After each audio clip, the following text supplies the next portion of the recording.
Good morning and welcome to the Public Service Commission of South Carolina. It is Tuesday, I'm not even sure the date, November 29th, thank you, at a couple of minutes after 10:05. And we are here for the hearing in docket number 2022-259E, which is the application of Dominion Energy South Carolina Incorporated for a mid-period adjustment to increase base rates for the recovery of electric fuel cost. Let me first take a roll call of commissioners. Present in the hearing room, we have Vice Chair Powers, Commissioner Thomas, Commissioner Carolee Williams, and Chair Belser. Appearing virtually, we have Commissioner Irvin and Commissioner Caston, and I note that Commissioner Justin Williams is on sick leave today. First, let me recognize Ms. Clausen, Staff Counsel, to read the docket. Thank you, Madam Chair. Mike. Thank you, Madam Chair and members of the Commission. Good morning. We would like to thank everyone for being here. This proceeding before the Public Service Commission in docket number 2022-259-E concerns the application of Dominion Energy South Carolina Incorporated for a mid-period adjustment to increase base rates for the recovery of electric fuel costs for electric service provided to customers in its assigned service territory in the state of South Carolina. Madam Chair, the docket is in order. Thank you, Ms. Clausen. We'll now take appearances of the party. Who's here for the applicant? Good morning, Chair Belser and members of the Commission. My name is Chad Burgess, and with me today is Matthew Gissendanner. He and I are in-house corporate counsel for Dominion Energy South Carolina. We also have with us today Michael Anselmo, Sarah Nielsen, and Jason Richardson, who are the company's outside counsel from the McGuire Woods Law Firm. It's a pleasure to appear before you today, and we look forward to presenting the company's case. Thank you. Thank you, Mr. Burgess, and welcome to you and your co-counsel. Who's appearing for CMC Steel? Alex Shishis. Good morning, Mr. Shishis, and thank you for being here. South Carolina Energy Users Committee. You're not on. There you go. Madam Chair, I'm Scott Elliott. I'm here for the energy users. Good morning, Mr. Elliott. Thank you. Pleasure. Appearance from the City of Orangeburg. Good morning, Madam Chair and Commissioners. This is Henry Little, from Spiegel and McDermott, appearing pro hac vice on behalf of the City of Orangeburg, South Carolina. Good morning, Mr. Little, and thank you. South Carolina Coastal Conservation League and Southern Alliance for Clean Energy. Good morning, Chair Belser and Commissioners. I'm Kate Mixon on behalf of SACE and CCL, and with me today is my co-counsel, Emma Clancy. Thank you, Ms. Mixon. Welcome to you and Ms. Clancy. And the Office of Regulatory Staff.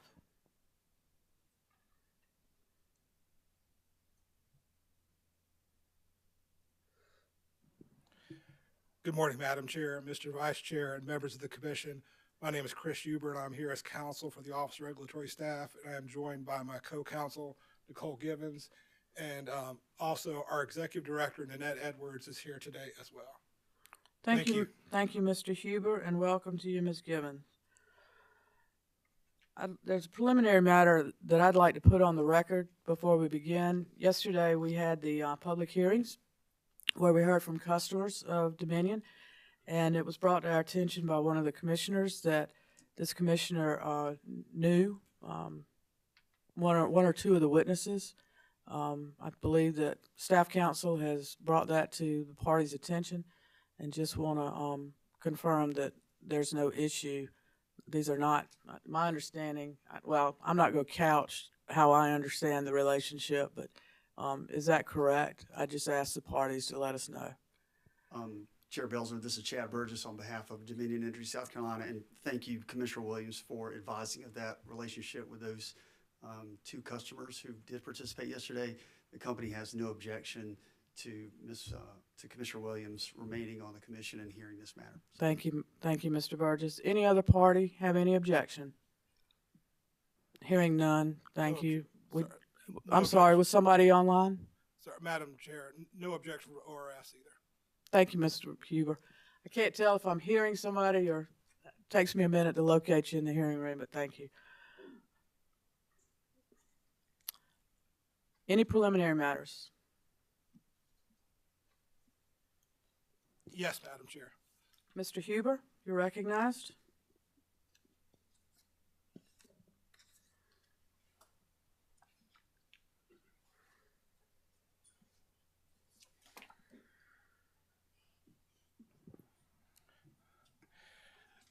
Madam Chair, it was indicated at the end of yesterday's afternoon session that all the parties to this proceeding had entered into it was described as a settlement agreement yesterday, but it's the document is titled a stipulation. And I have copies of that stipulation. I'm glad to share those with the commissioners if anybody needs a copy.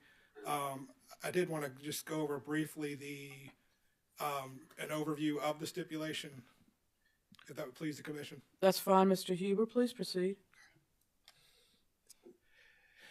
As I stated, all parties have entered into the stipulation. It constitutes a comprehensive resolution of Dominion Energy South Carolina's application for a mid-period adjustment to increase base rates for the recovery of electric fuel costs.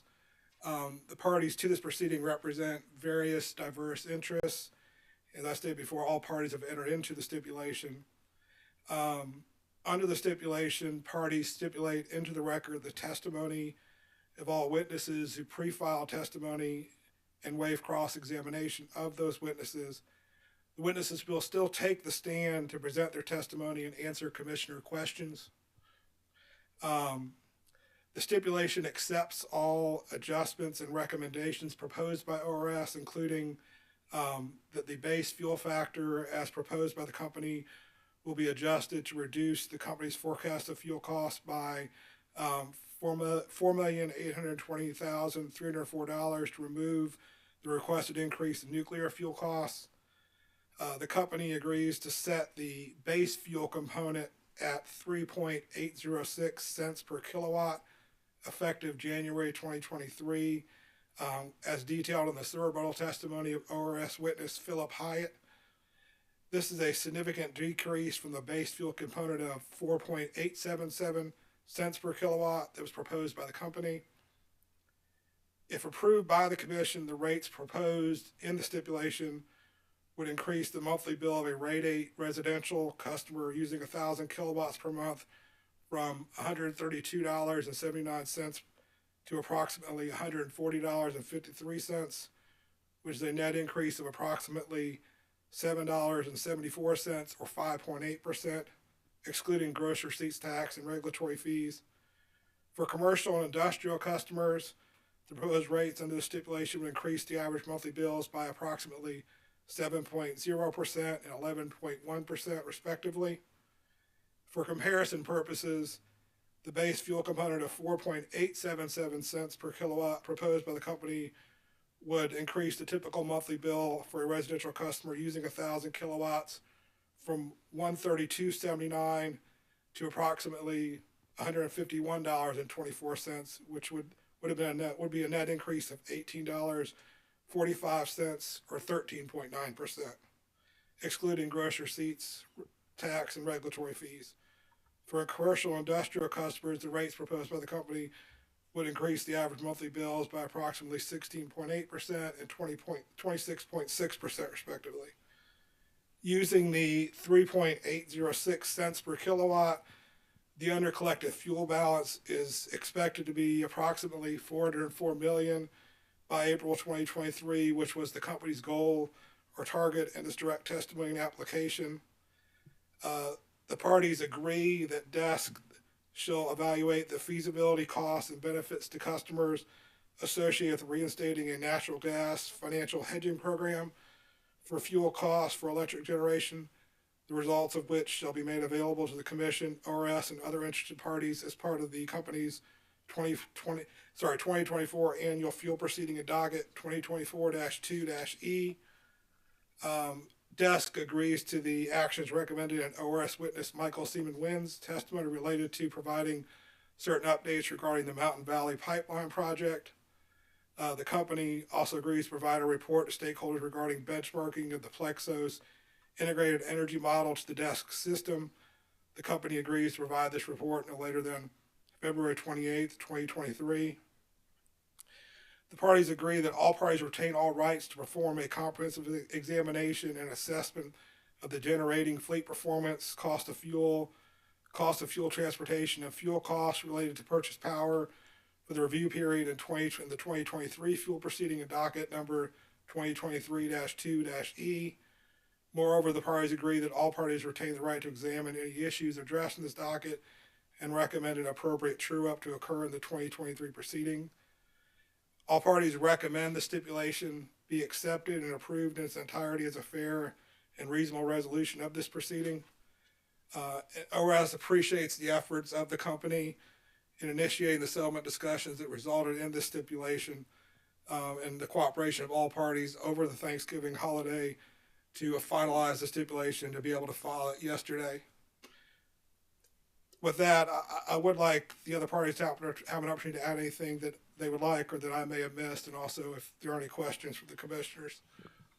And I would like to make the stipulation an exhibit. Any objection to making the stipulation a hearing exhibit? Hearing none, the stipulation will be marked for identification as hearing exhibit 2 and received into the evidence of this case. Madam Chair, Vice Chair Powers. may I ask Mr. Huber a question? Yes, sir. Good morning, Mr. Huber. Good morning.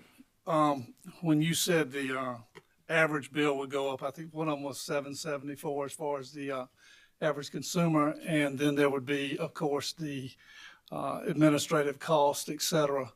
Does the administrative cost, or is there some sort of tax thing, or does this increase in the bill increase any of those attached costs? I don't have the exact number for the administrative gross receipts tax or regulatory fees. Typically, when we calculate those impacts, we do not include those. I don't have the exact numbers on what those are. Will one of the witnesses be able to discuss any of that? Yes, but Mr. Thank you Vice very Chair. much. Thank you, Madam Chair. Thank you, Vice Chair Powers. Any exceptions or comments related to the summary provided by Mr. Huber? Mr. Anselmo. Thank you, Chair Belzer.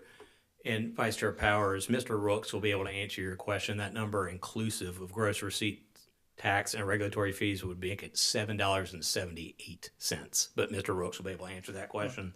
You know, sometimes when I order something, then they start talking about shipping and handling, and I'm paying twice what I thought I was.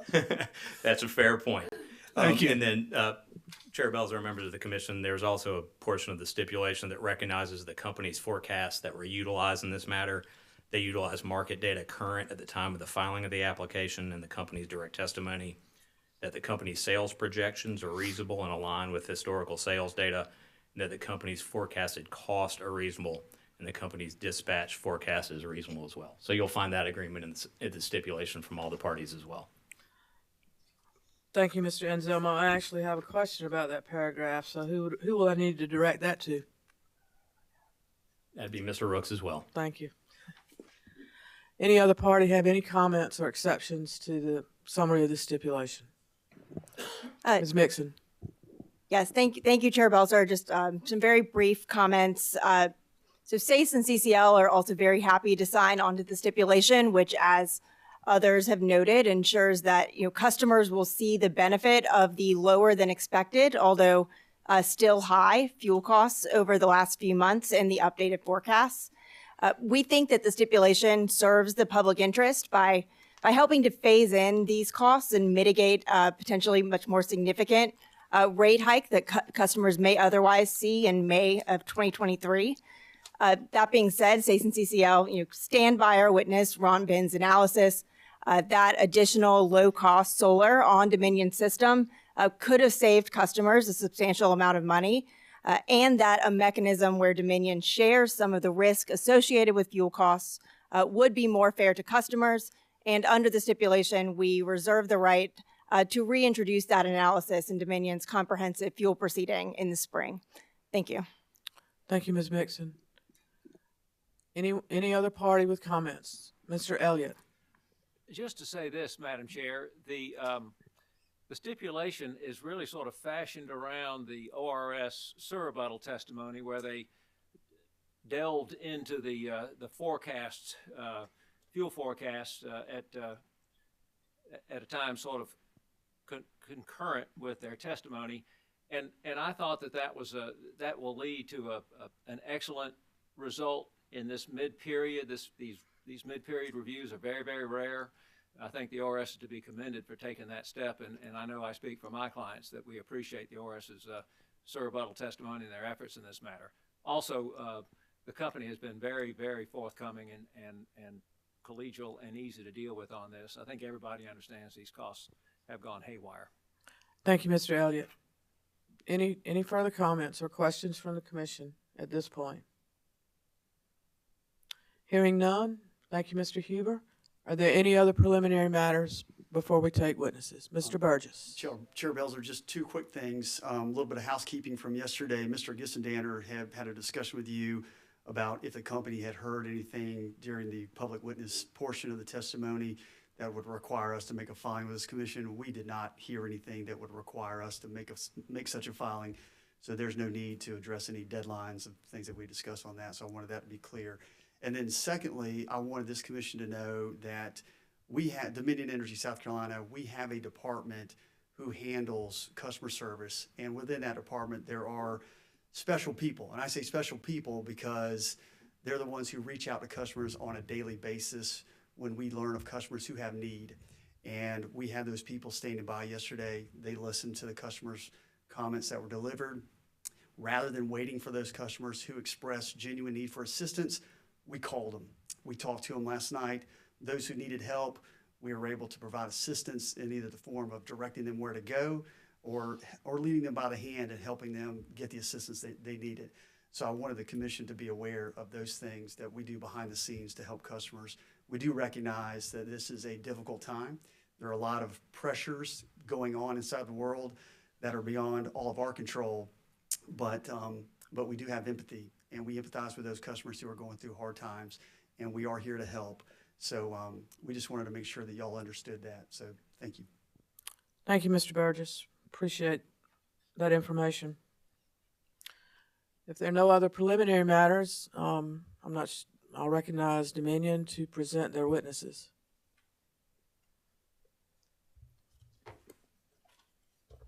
Thank you, Chair Belzer. The company will call the panel of Alan W. Rooks, Rose M. Jackson, and Michael D. Shin to the stand.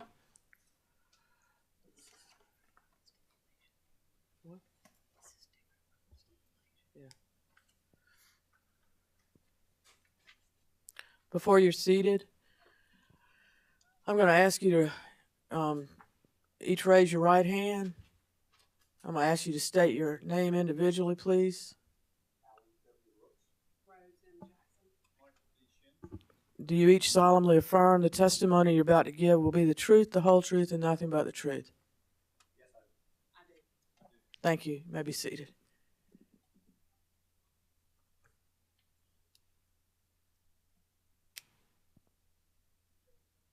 Thank you. Mr. Rooks, could you please state your full name for the record? Sorry, Alan W. Rooks. By whom are you employed and in what capacity? I'm employed by Dominion Energy Services as Manager of Regulation for Dominion Energy South Carolina. Thank you. Are you able to pull that microphone a little bit closer, please? How's that? Thank you. And I realize we're at an awkward angle, so please don't feel compelled to look at me. It would be helpful for the court reporter to speak in the microphone. I should have said this. If you're more comfortable at that other lectern where they're not looking over their shoulder at you, please feel free to use that. Thank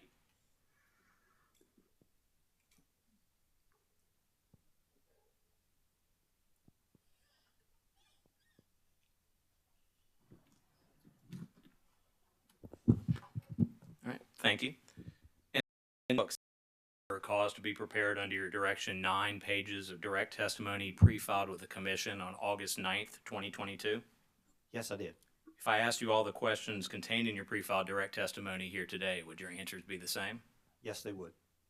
Chair Belzer, I move the pre-filed direct testimony of Mr. Rooks be entered into the record as if given orally from the stand.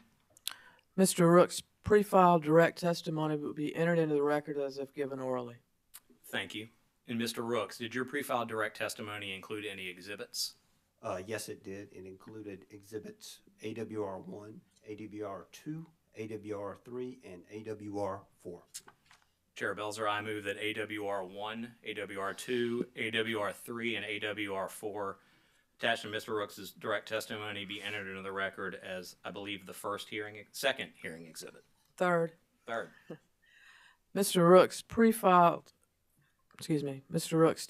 exhibits AWR 1 through AWR 4 will be a composite exhibit marked for identification as hearing exhibit 3 and received into evidence of this case. Thank you. And Mr. Rooks, did you also cause to be prepared or prepare under your direction 16 pages of rebuttal testimony pre-filed with the Commission on November 9th, 2022? Yes. And if I ask you all the questions contained in your pre-filed rebuttal testimony here today, would your answers be the same? Yes, they would. Chair Belzer, I move the pre-filed rebuttal testimony of Mr. Rooks be entered into the record as given orally from the stand. Mr. Rooks' pre-filed rebuttal testimony will be entered into the record as if given from the stand. Thank you. And Mr. Rooks, did your pre-filed rebuttal testimony include any exhibits? Yes, it did. It included rebuttal exhibit number AWR1, rebuttal exhibit number AWR2, and rebuttal exhibit number AWR2A. Chair Belzer, I move that the rebuttal exhibits AWR1, rebuttal exhibit AWR2, and rebuttal exhibit AWR2A be entered into the record as the fourth hearing exhibit. Mr. Rooks' exhibits AWR1, AWR2, AWR2A will be a composite exhibit marked for identification as hearing exhibit 4 and received into the evidence of this case. Thank you. And Mr. Rooks, have you prepared a summary of your pre-filed direct and your pre-filed rebuttal testimony? Yes, I have. Could you please present it to the Commission? Yes. Good morning, Chair Belzer and members of the Commission. Since its last annual proceeding in docket number 2022-2E, the company has experienced an unprecedented increase in its base fuel under-collected balance resulting from unforeseen and significant market shifts and commodity price increases. If the company had not filed this application and its current base fuel component remained at the Commission-approved 3.032 cents per kilowatt hour, the company's forecasted base fuel under-collected balance was projected to rise to approximately $592 million by April 30th, 2023. To partially offset these unprecedented market events, the company recommended adjusting its base fuel component from 3.032 cents per kilowatt hour to 4.877 cents per kilowatt hour. This recommendation was based on the forecast available at the time the company filed its application and direct testimonies, and was designed to suspend the company's forecasted base fuel under-collected balance at approximately $404 million. The company's application was designed to pause but not recover the company's actual base fuel under-collected balance until the parties could reevaluate the company's fuel costs at its next annual fuel proceeding. The commodities markets have continued to fluctuate since the company filed its application and direct testimony. As a result, my rebuttal testimony updated my pre-filed exhibits to 1, reflect actual fuel costs and operating experience through October 31st, 2022, 2, realign nuclear fuel costs with the November 2022 to April 2023 forecast presented in the spring fuel hearing proceeding per ORS recommendation, 3, include the current natural gas, coal, and oil pricing for the same period, and 4, implement the base fuel component changes in the month of January 2023.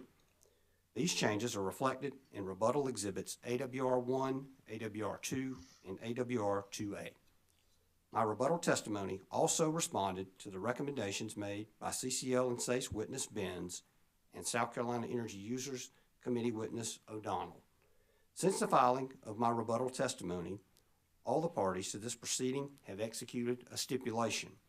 The stipulation provides that the company will adjust its base fuel factor with the nuclear fuel adjustment recommended by ORS witness Seaman Wynn to reduce the company's forecasted fuel costs by $4,820,304 and to set its base fuel cost component to ORS's proposed adjustment of 3.806 cents per kilowatt hour, beginning with the first billing cycle of January 2023 and extending through the last billing cycle of April 2023.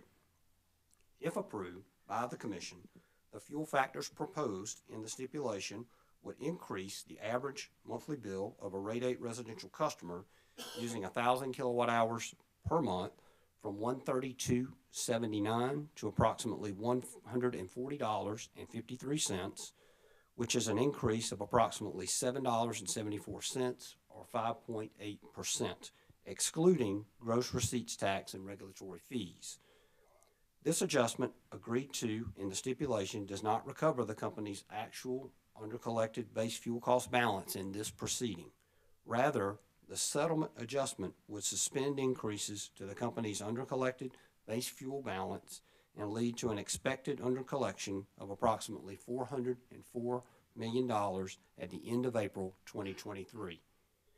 The stipulation also recognizes that the company's forecast utilized market data current at the time of filing the application and the company's direct testimony, that the company's sales projections are reasonable and aligned with historical sales data, and that the company's forecasted costs are reasonable and the company's dispatch forecast is reasonable. The company further agreed to evaluate the feasibility, costs, and benefits to electric customers of a natural gas financial hedging program for natural gas purchases associated with electric generation and will provide the results of the evaluation as part of its 2024 annual review of base rates for fuel costs proceeding. The company will also provide an update on the current status of the Mountain Valley Pipeline project to the Commission in docket number 2022-5-G and in this docket no later than March 31st, 2023. Finally, the company will provide the parties to this stipulation with results of its Plexos benchmarking study by February 28th, 2023. The company requests that the Commission approve the stipulation in its entirety as presented by the settling parties. The company believes the settlement presents a reasonable resolution to this mid-period filing and is in the best interest of its customers. Thank you, and this concludes my summary.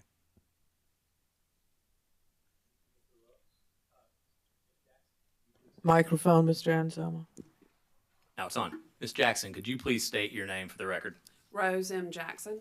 By whom are you employed and in what capacity? I'm employed by Dominion Energy Services Incorporated as the Director of Fuel Commodities. Thank you. And did you prepare or cause to be prepared under your direction 9 pages of direct testimony pre-filed on August 9th, 2022? Yes, sir. Did your pre-filed direct testimony include any exhibits? No, sir. And if I asked you all the questions contained in your pre-filed direct testimony here today, would your answers be the same? Yes, sir, they would. Chair Belzer, I move that the pre-filed direct testimony of Ms. Jackson be entered into the record as if given orally from the stand. Ms. Jackson's pre-filed direct testimony will be entered into the record as if given orally from the stand. Thank you. And Ms. Jackson, did you also prepare or cause to be prepared under your direction 8 pages of rebuttal testimony pre-filed 2022? Yes, sir. And did you have any exhibits attached to that rebuttal testimony? No, sir. And if I asked you all the questions contained in your pre-filed rebuttal testimony here today, would your answers be the same? Yes, sir. Chair Belzer, I move the pre-filed rebuttal testimony of Ms. Jackson be entered into the record as if given orally from the stand. Ms. Jackson's pre-filed rebuttal testimony will be entered into the record as if given from the stand. Thank you. Ms. Jackson, have you prepared a summary of your pre-filed direct and rebuttal testimony? Yes, sir. Could you present it to the Commission, please? Thank you. Good morning, Chair Belzer and members of the Commission. I'm appearing before you today to explain the natural gas price forecast at the time the company filed price projections in its last fuel proceeding in docket number 2022-2-E and discuss the market shifts and commodity price increases related to natural gas since that fuel proceeding. Natural gas markets continue to experience increased demand, lower than historical average storage inventory levels, geopolitical matters, and constraints with interstate pipeline capacity during the spring and summer months. These market shifts led to commodity price increases and impacted the actual and forecasted natural gas prices, which necessitated the company's mid-period filing. Natural gas price forecasts have continued to fluctuate since the filing of this application. In my rebuttal testimony, the company agreed to provide and ORS with an update on the Mountain Valley Pipeline project no later than March 31st, 2023. The company also agreed to evaluate the feasibility, cost, and benefits associated with a natural gas financial hedging program for fuel cost associated with electric generation. The company will make the results of its analysis available to the Commission, ORS, and other interested parties as part of the company's 2024 annual fuel proceeding and docket number 2024-2-E. This concludes the summary of my pre-filed testimony. Thank you, Ms. Jackson. Mr. Shin, could you please state your name for the record? Michael Shin. By whom are you employed and in what capacity? I'm currently employed by Dominion Energy Services Incorporated as manager of fuel origination. And did you prepare or cause to be prepared under your direction 10 pages of direct testimony pre-filed on August 9th? Yes, I did. Did your pre-filed direct testimony include any exhibits? No, it did not. If I asked you all the questions contained in your pre-filed direct testimony here today, would your answers be the same? Yes. Chair Belzer, I move the pre-filed direct testimony of Mr. Shin be entered into the record as if given orally from the stand. Pre-filed direct testimony of Mr. Shin will be entered into the record as if given orally. Thank you. And Mr. Shin, have you prepared a summary of your pre-filed direct? I have. Could you please present it to the commission? Yes. Good morning, Chair Belzer and members of the commission. Excuse me. The purpose of my testimony is to describe the change in market prices for coal and number 2 fuel oil and the resulting change to the forecasted delivered prices since the last fuel proceeding. During the 2022 fuel proceeding hearing, the company presented testimony regarding an increasingly volatile coal market and upward price pressures facing the market in future months. Since January, the forecast for coal prices per delivered ton have increased. My pre-filed direct testimony outlines the increases in the projected cost of delivered coal for 2023 and 2024 as of July 5th, 2022. It also outlines the projected domestic coal market price increases with international coal markets experiencing the same trend of price movements. The company has also experienced volatility in its cost and forecasted price of number 2 fuel oil. As I explained in detail in my pre-filed testimony, there are many factors impacting market conditions, and those factors are outside of the company's control. In conclusion, the market has experienced unforeseen production and supply conditions in 2022. These conditions have impacted the market prices for coal and number 2 fuel oil, along with the forecasted delivered prices since the company's fuel proceeding concluded in 2022. Thank you for your time. This completes the summary of my direct testimony. Thank you, Mr. Shin. Chair Belzer, Mr. Rooks, Ms. Jackson, and Mr. Shin are available for questions from the commission. Thank you, Mr. Anselmo. It's my understanding from the stipulation that the parties are not engaging in cross-examination unless questions from the commissioners prompt any redirect. That's correct. Okay, thank you. Therefore, I'm not going to call on individual parties for any questioning. Commissioners, questions for this panel? Madam Chair, Vice Chair Powers. thank you. And thank y'all for being here today and for the work you're doing to try and get this thing worked out. Mr. Rooks, if I could start with you. When I hear the term $400 and something million in under collection, that's a scary number. That's a lot of money. It certainly is, Commissioner. And we don't know the future. I mean, even this morning, they're talking of a train strike that could even further affect a lot of things we're trying to do. The hope would be that this would be offset by better fuel prices, which would result in some sort of decrement in the future. Would it not? Yeah, I think certainly that is the hope. We are certainly mindful that $404 million will have to be addressed in the spring fuel proceeding coming up. So that issue is not being addressed here, and that will certainly cause probably additional price pressure. And I think last night, if I look at it correctly, we will be filing fuel testimony with this commission in our 2023 proceeding in 78 days. So it's February the 15th. So I just want to level set with the commission that $404 million balance is going to have to be addressed in that proceeding. And it's certainly going to apply pressure to the rate. But to get back to your question, we're hopeful that the commodity increases that we've seen will abate. But certainly that's not something that I or anyone else is able to forecast sitting before you here today. But that would be a tremendous help here, certainly. Okay. Well, if things don't get better, are we not in some way just kind of kicking the can down the road? Well, I think, this is a fair proposal right now for customers. I think probably as you step back and take a look at this, we're probably heading towards some higher factor. I don't know what that is or what that will be, but this is a measured step in that direction. It's not, I guess, placing the whole burden entirely on customers at one time.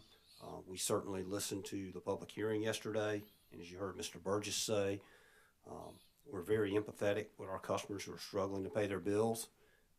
We have programs out there, and we would encourage customers to participate in them. I have the number and the website here that customers can call, but it's, I want to just make sure I give it to you correctly, but it's 1-800-922-8822 or 8802, excuse me. Let me repeat that, 1-800-922-8802, or they can go to our website, Dominion Energy, www.dominionenergy.com/customer assistance.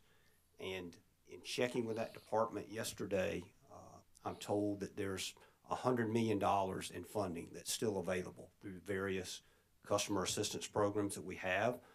And so I would encourage our customers who are struggling or having a hard time paying their bills to reach out to us.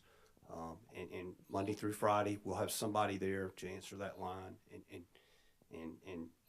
provide assistance. But I'm sorry, I kind of went on there a little bit. That's fine. That's fine. That answers your question. Well, and, just thinking about it overnight, it was a lot of the stories we heard yesterday were very touching. And, I wish I could be a secret Santa for all those people in some form. But the increase that Mr. Huber talked about for the average customer was based on 100 how much in a bill?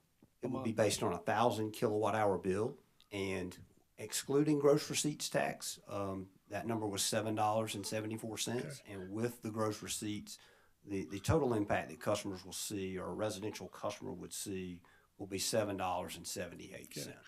Well, and the another thing that struck me yesterday is I've never had an electric bill over $200, I think, but a lot of the people who are the most vulnerable, they talked about $200, $300, $400 bills. So the people who are dealing with that, they're going to get more than a $7 increase. They're going to get probably 2-3 times that increase. Yeah, certainly for customers who use more than that, the increase would be, in dollar terms, would be higher. Do you feel that Dominion's doing everything they can do as far as looking forward as to a lot of people talked about alternative renewable energy and different things. Do you think Dominion's making a step in that direction as they should?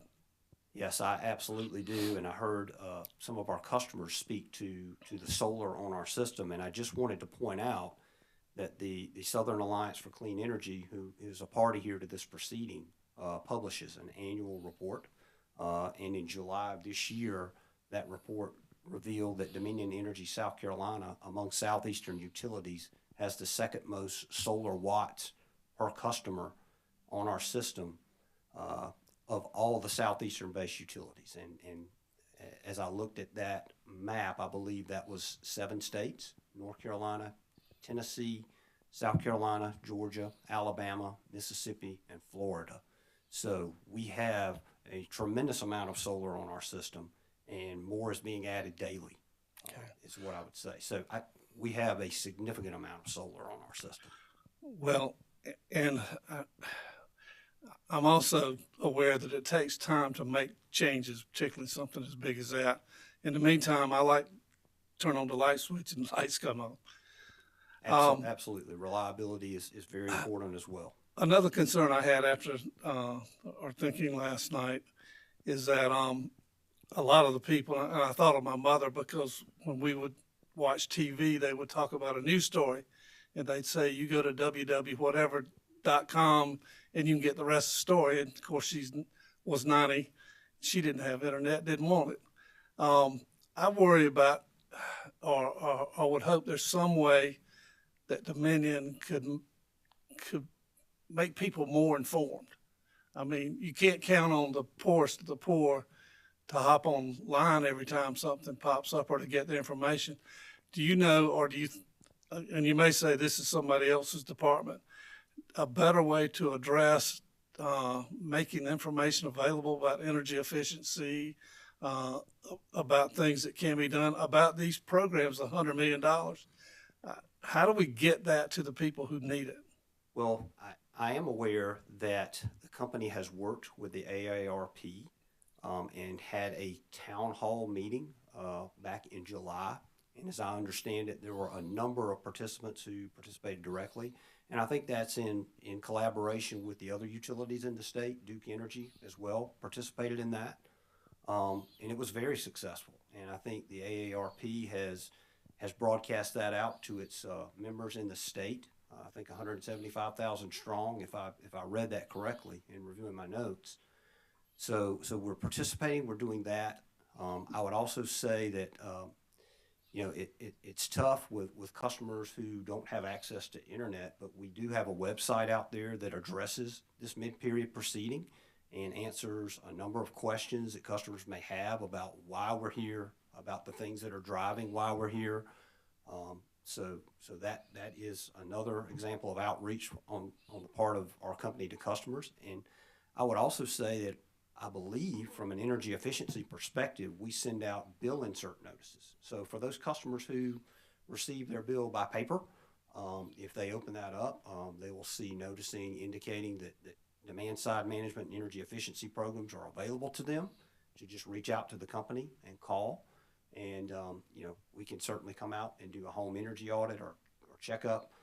I may not have the name exactly right, but those are some examples of things that we're doing proactively to try to get out there and understanding it's difficult to get to everyone, but we certainly want to give you the assurance that we're trying.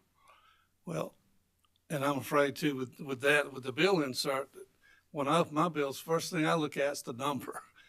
May not get to the bill insert, and I would hope customers would.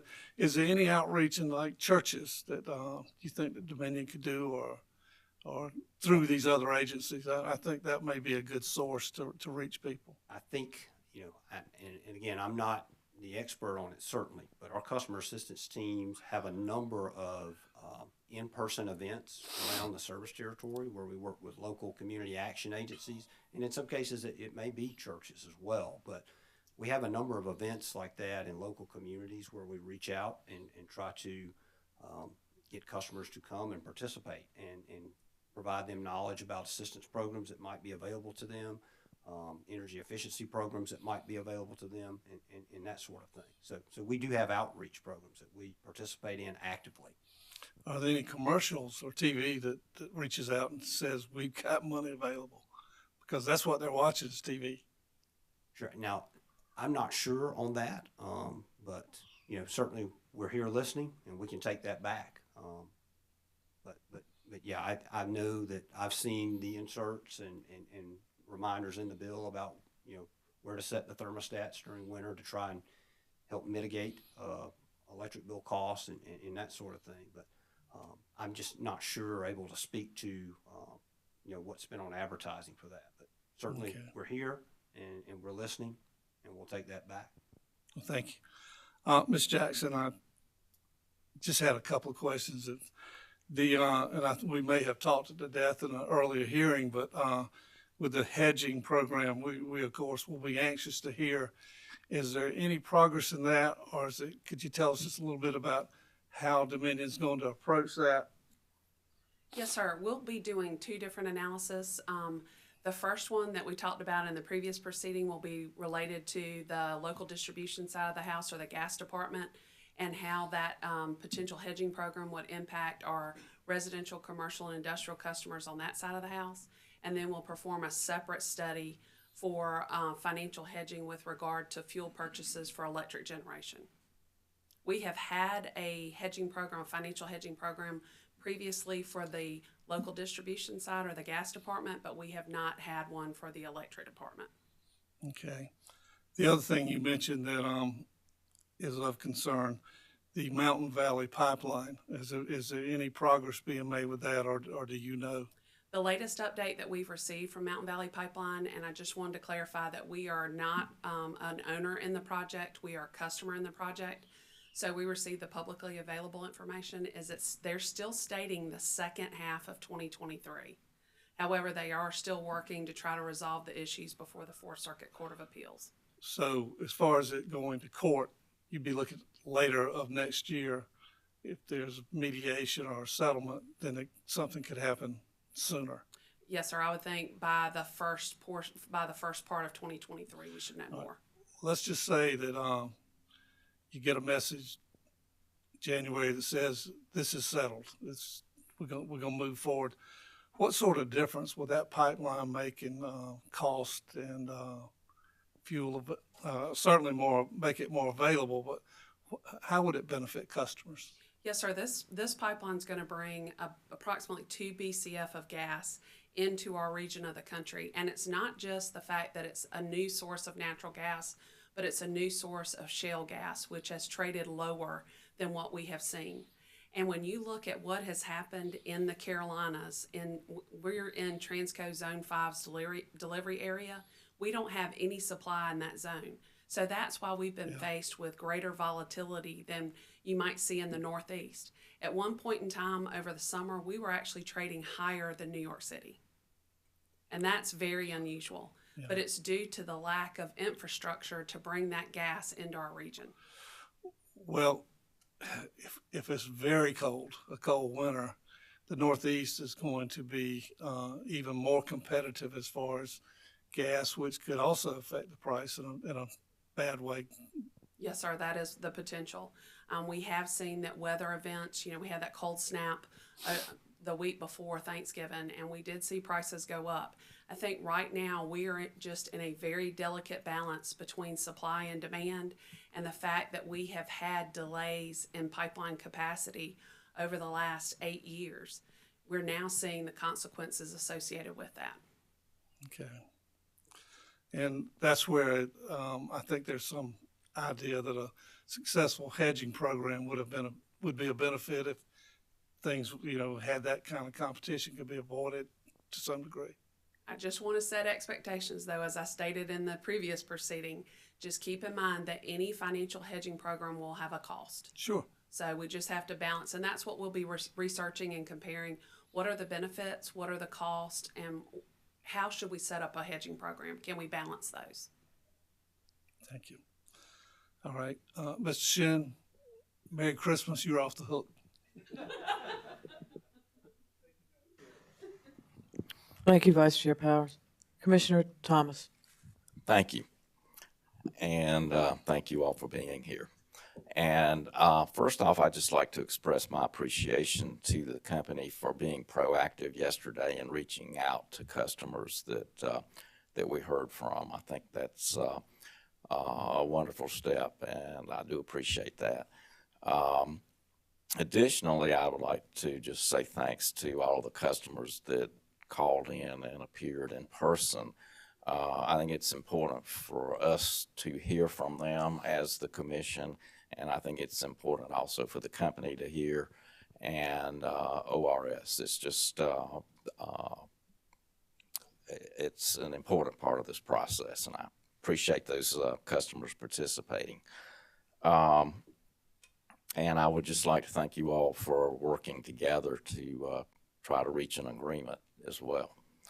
And I have a question now. So basically, I guess my concern is with nuclear fuel and what's going on with that. So much of the world's supply comes from Russia, and we've seen what sort of an impact the activities in Russia has had on natural gas. And my concern is that in the not too distant future, then that might have an impact on nuclear fuel. And you all may or may not be the appropriate people for me to ask this question, but you're the ones that are here, so I'm going to toss it out there. Is anything going on to with nuclear fuel? You're in a pretty good supply situation. Do you anticipate, I guess, just trying to be forward thinking with regards to nuclear fuel? What's going on from the supply side and basically at the company? Can you give me any information on that?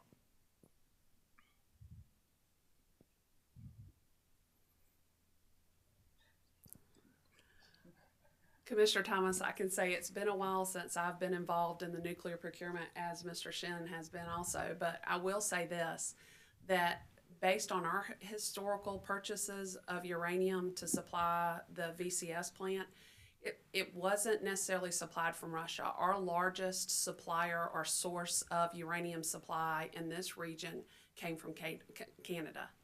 So I'm not sure, we haven't been involved in that over the last few years, but I do think that is, Canadian uranium supply is one of the largest in the world. And we're very fortunate to be geographically located near that supply. So I would think that our supply sources would be more directly assigned to Canada rather than Russia. And in the past, we've also bought supply from Australia as well. Okay. Well, I appreciate that information, and just hope that the company overall is paying a lot of attention to that on a go-forward basis. And thank you. Appreciate it. That's all I have. Thank you, Commissioner Thomas. Other commissioners, any questions? Commissioner Carolee Williams? Thank you, Chair Belzer. I'll just echo my thanks as well to all involved in terms of the customers calling in, as well as you all working over the Thanksgiving holiday.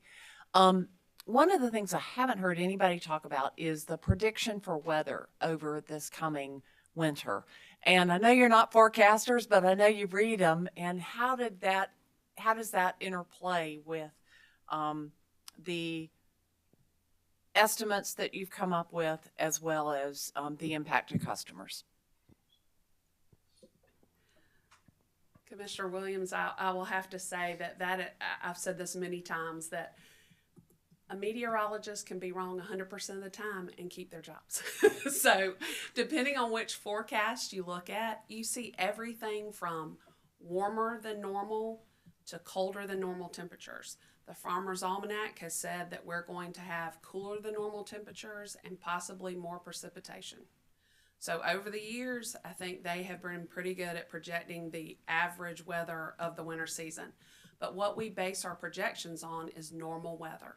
That's the average weather that we can expect. So we will see changes in prices, as Commissioner Thomas mentioned, related to weather. And I think because of this delicate balance that we have right now, you could see a spike in prices that we haven't seen over the previous few years. But it's outside of our control. That when you look at the events that have occurred worldwide, it has really put pressure on natural gas worldwide, and that's why you're seeing prices fluctuate. But I will say, as I've stated before, that it's great to have diversity of supply, and we need to have all types of supply. However, until battery technology advances and we can have incremental storage for our renewable sources of energy, natural gas is going to play an important part in bridging until we get to that battery technology. So we have to focus on reliability as well. And so we are required to make sure that we can serve our customers on the coldest day of the year. And the best forecast that we have is based on average weather and average customer usage. So we get back to hope in terms of the impact come next year filing in February and what we'll be discussing next year And traditionally, in reality. yes, ma'am. And traditionally, our coldest weather occurs between January and mid-February. Mm-hmm. So. Mm-hmm. Mm-hmm. The other question I have has to do with stockpiling and purchasing and just adding a little bit more to the record on how that impacts your cost and when you make, this is more of a general, just wanting to understand, how you determine what fuels you're going to purchase and when you determine to use certain types of fuels based on their cost. Well, unlike the local distribution side of the house or the gas department, which only has natural gas as its sole fuel source, on the electric generation side of the house, we have the ability to compare the cost of fuel on a daily basis. So we have an economic resource commitment group that works to obtain current market prices for each fuel source, and then they dispatch based on the lowest cost of fuel for that day. So when we talk about hedging, the physical hedge that we have on the electric generation side of the house is that we do get to compare different fuels that we can use, not only on a daily basis, but on future periods as well. So we have the availability to lock into a physical purchase for a certain portion of our fuel if we see that one fuel is going to be lower than the others. How has that changed as the amount of solar has increased? And so and maybe the answer is on a sunny day, this is how it's changed, and on a not sunny day, this is how it's changed. I'm not sure how I can't answer that one. Yeah, so the solar that we have on our system, primarily, I'm speaking right now about the utility scale solar. It's a must-take resource, right? If the sun is shining and it's putting out power, if it's not going to cause any type of a system emergency as far as overloading a particular circuit or anything like that, that power flows to us. And certainly there's been a lot of discussion in avoided cost proceedings and other proceedings about the intermittency of that. But as far as from a fuel cost perspective, we have load following, what we call or refer to as load following resources. So as clouds might move over these facilities and load drops and then climbs back, certainly our customers' load is not that volatile. And so you have to have these load following, or I guess intermittent type resources to kind of fill in those peaks and valleys, if you will. From a fuel cost perspective, that's probably, maybe we have to have more spinning reserves, which is generation that's readily available to meet that drop. Right. But I think, that's kind of hard to quantify if you're looking at the entire system, right? Because we're balancing load and we're balancing generation at the same time. It's just that now with solar, we have a resource that's much more volatile. And so that kind of adds a layer of complexity for our planning team on a daily basis in our operations team. And I was going to add, I think that's why natural gas is going to play an important part, because our natural gas facilities are able to ramp up and ramp down as needed. And I think until battery storage technology advances, that's when we're going to have the ability to store energy from our renewables when that technology becomes more available in the system. But until then, we're going to have some type of fuel source that matches the demand when it's needed. So when the sun's not shining or we have limited wind available, there has to be a resource that can respond.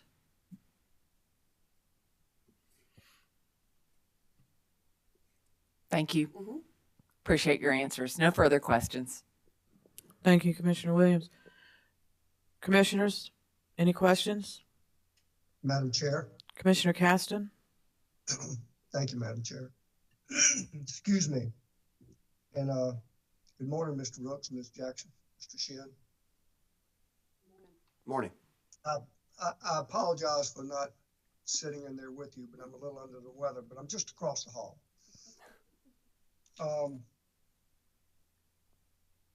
Mr. Rooks, can you hear me okay? I can. Commissioner Powers asked about Dominion's renewables and reliability. Along these lines, is Dominion adding solar capacity just to add it? Or are you adding it where it makes sense for reliability and economically beneficial for the customers and Dominion? I think to respond to that question, Commissioner Caston, the larger utility scale farms that we have that are either under construction or in development are all paid out at the avoided costs approved by this commission.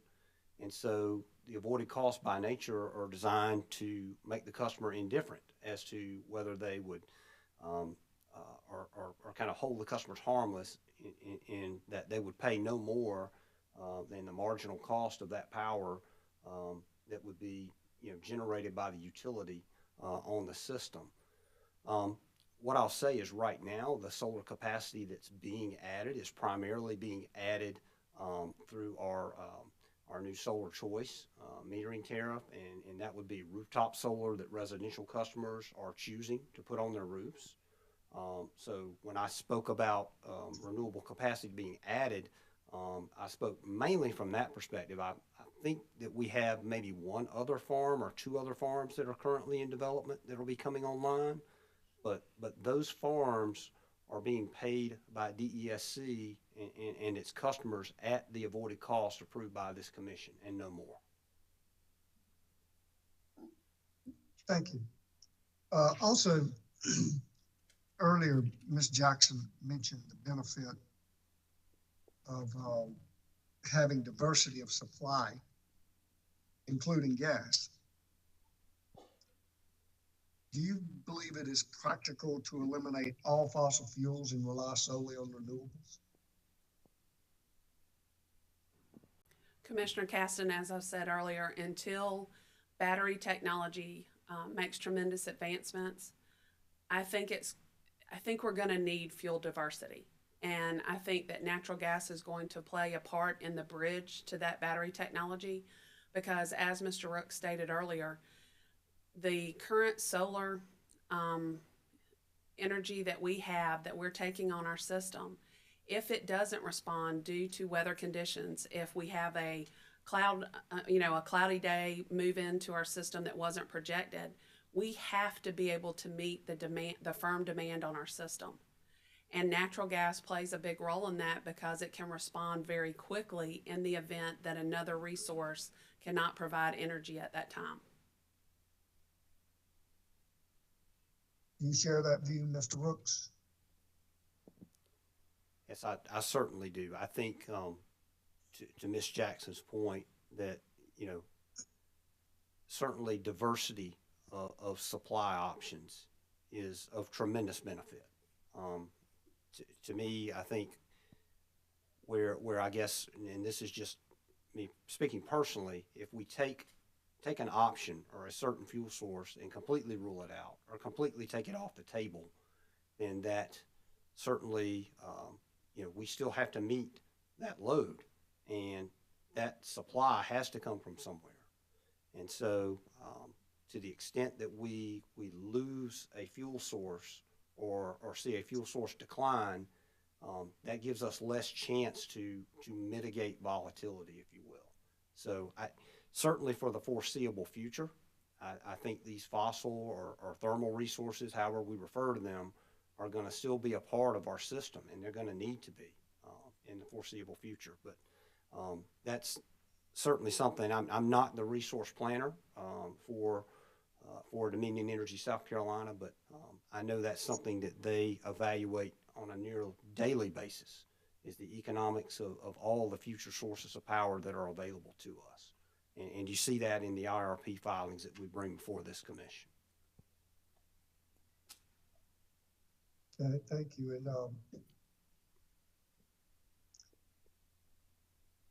I think Ms. Jackson, I can't remember, may have been in a previous Dominion gas hearing. I think it was. But you were asked, I guess, about the Mountain Valley pipeline or just getting pipelines in general. what the issue was. And if I recall, you said, is it mostly lawsuits, or what is preventing these from getting done? Yes, sir. It's litigation associated with permits. And what is the issue? There are several different issues, but there have been special interest groups that have questioned the need for the pipeline capacity and also questioned the impact of those pipelines on the environment.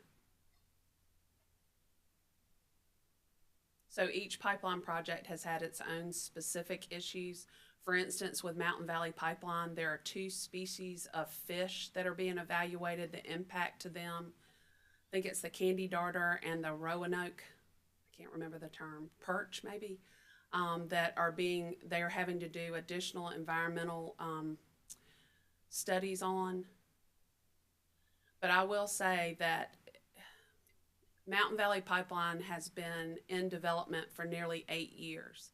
And the concern that I have from a reliability standpoint is that if we can't have additional or incremental pipeline infrastructure in this country, I am concerned not only about what the price of natural gas will be in the future, but also what the level of demand that we can meet in the future without incremental natural gas. Because we're very fortunate in this state to continue to have load growth. And I'm just concerned about how do we handle that on a reliable basis.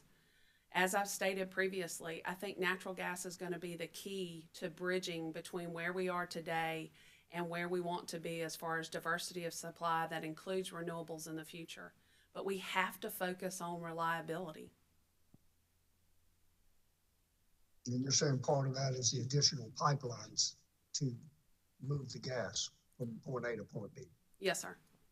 The supply is here in our country, but we have to be able to move it from that region in the Pennsylvania, West Virginia area down to the Carolinas in order for us to meet the demand growth. I understand. Thank you. Finally, Commissioner Powers, I think, asked you about Dominion evaluating the hedging. And you mentioned, and I think it was in your direct testimony, that the company has never used hedging for electric generation. Why is that? Any particular reason?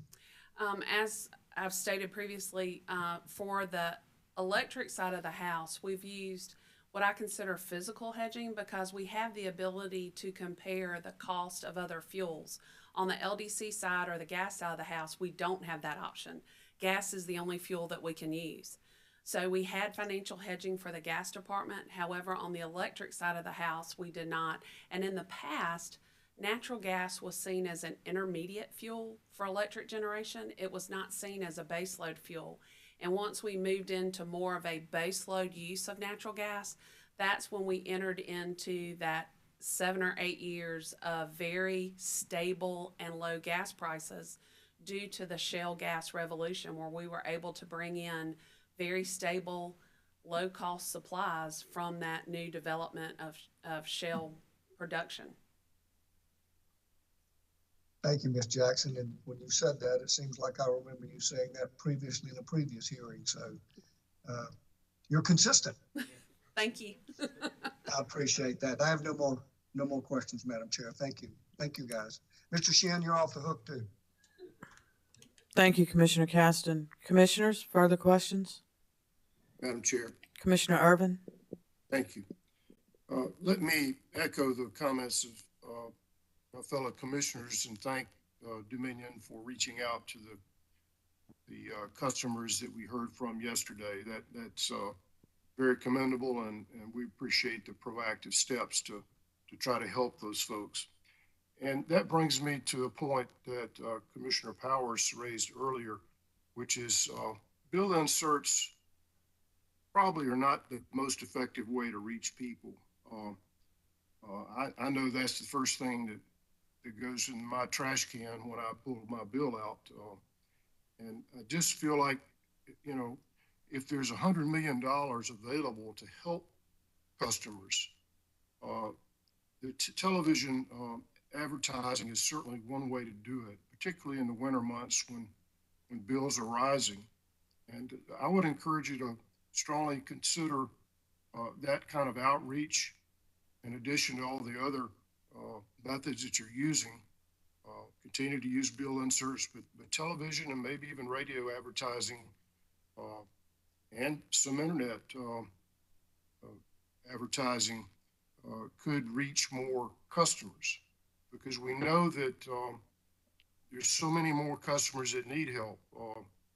Even though 90,000 people have already been helped in South Carolina with the federal funds that came, there's still another $50 million available to 39 counties that are still taking applications. And of course, that will expire on December 16. And so it helps everyone. You know, when somebody can pay their delinquent utility bill, it helps Dominion too, hold down costs, because those are new revenues. So I would ask you to redouble your efforts to try to reach the unserved and underserved who may not have access to the internet, but I think probably every home has a television, and they're more likely, I think, to learn more about these programs if you put your toll-free number on the screen and emphasize that these monies are available. I think we could see great results. The other thing that I do want to thank all the parties for working through the stipulation. I know it did take a lot of work on your part, but based on what I've heard so far, it seems to be a fair and just outcome for all concerned. These are difficult times for our residents in South Carolina. Everyone's under so much financial stress. We've got to really think outside the box. And that brings me to my next line of questioning. Ms. Jackson, I want to talk with you just a minute about the ORS, Office of Regulatory Staff recommendation that Dominion consider the feasibility for gas hedging for your electric customers. As you know, the cost of natural gas has doubled since the beginning of the year. And while we've seen some relief in the cost of the most recent cost, it's nowhere near as affordable as it was in the past. So are you all considering looking at what other utilities do and looking at best practices on how best to set up a hedging program so that customers have a bit of an insurance plan in the event that natural gas prices continue to rise? Yes, sir. That's we have planned to look at what other utilities, especially the utilities within the Dominion Energy fleet, are currently doing associated with hedging, and also look around us to see what other type of hedging programs there are. We're in the early planning stages associated with the two different studies, one for the gas department and one for the electric generation side, because it is very different, as I stated previously. Well, I'm pleased to hear that. And, you know, there may be some financial incentive too. You know, I think that I'm willing to bet there's some plan out there where if you're able to demonstrate that you save customers substantial sums of money on their bills, there should be a financial incentive for Dominion and other utilities when they utilize hedging programs and they result in good outcomes. So I would encourage Office of Regulatory staff and your working group of stakeholders to kick that idea around, because to the extent that we can incentivize reducing fuel cost, that would help all customers, not only residential, but commercial and industrial. And so please consider that as you go forward and study the feasibility of what might be available. Commissioner Irvin, if I can just remind the commission that a financial hedging program will be designed to reduce volatility associated with natural gas prices, but it will not be designed to beat the market. And I think that's the misunderstanding that a lot of folks have, is that somehow we can design a financial hedging program that's going to be a slam dunk, if you will. So somehow I'm going to be able to forecast a lower natural gas price that will bring tremendous gains to offset if fuel prices, if natural gas prices go up. I've been doing this for over 25 years, and I've never been able to beat the market. Well, it's difficult. It's kind of like predicting the weather, as you talked about earlier. So there's a bit of luck involved. Timing, of course, is involved, because nobody knows what might happen. And I think it comes down to risk reward. But we have seen just in the last couple of years how dramatic and unexpected gas prices, which under our law, as you know, under the laws in our state, they get passed through to customers on a dollar for dollar basis. So we have to be creative and proactive in trying to find any ways that could mitigate or reduce those costs. And while it's not a perfect solution, it's part of I think it's a piece of the puzzle that we need to evaluate and examine carefully. And I would encourage you to do that. The other thing, and I realize that Dominion Energy is a potential customer or subscriber of the Dominion, of the Mountain Valley Pipeline, but I'm going to mention this again. I mentioned to you earlier. The litigation that you referenced, I believe, is still pending in the Fourth Circuit Court of Appeals in Richmond, Virginia, and they have a mediation program. And it just seems to me that and I know that Dominion is not a party, but you can pass this information along to the parties that are involved in that litigation. There should be a common ground among the environmental interest and the utility interest and the customer interest to see that this project is completed. As I recall, I believe you told us it was about 95% complete already. Is that right? Yes, sir, that's correct. So it really only makes sense to, why waste all that money that's already been expended and never utilize that resource that would lower cost in the Carolinas for all customers. We need that gas for reliability. It is a bridge fuel. It's certainly cleaner than coal, and it's available. And I just believe there's got to be some common ground there. And, you know, environmental interests are important too. We want to make sure that we protect our environment and reduce CO2 and methane emissions. But I'm sure that if we could get the parties around a table with a qualified mediator, that some of these issues could be worked through. It's going to be a slow slog in Congress because it didn't seem to get anything gets done up there, despite the best efforts that have been made. But that's one possibility that might work. And the other possibility that, you know, I think that the proponents of the Mount Valley Pipeline have not pointed out to the general public is the cost savings involved. You know, if we can get gas delivered to the Carolinas at a cheaper price, that helps everyone. And that's a message that needs to go out. I don't think most people realize that. And to hold up a project that's already 95% complete really doesn't help anyone. I'm hopeful that the parties can find common ground and make that happen so that we can have not only low cost but reliable energy sources that would help everyone in our state. I want to commend your attorneys too for working with customers. You know, that's going to be important going forward because so many people are going to feel the effects of these fuel costs as they get incorporated in bills. And please do everything you can to do customer outreach and redouble your efforts in that regard.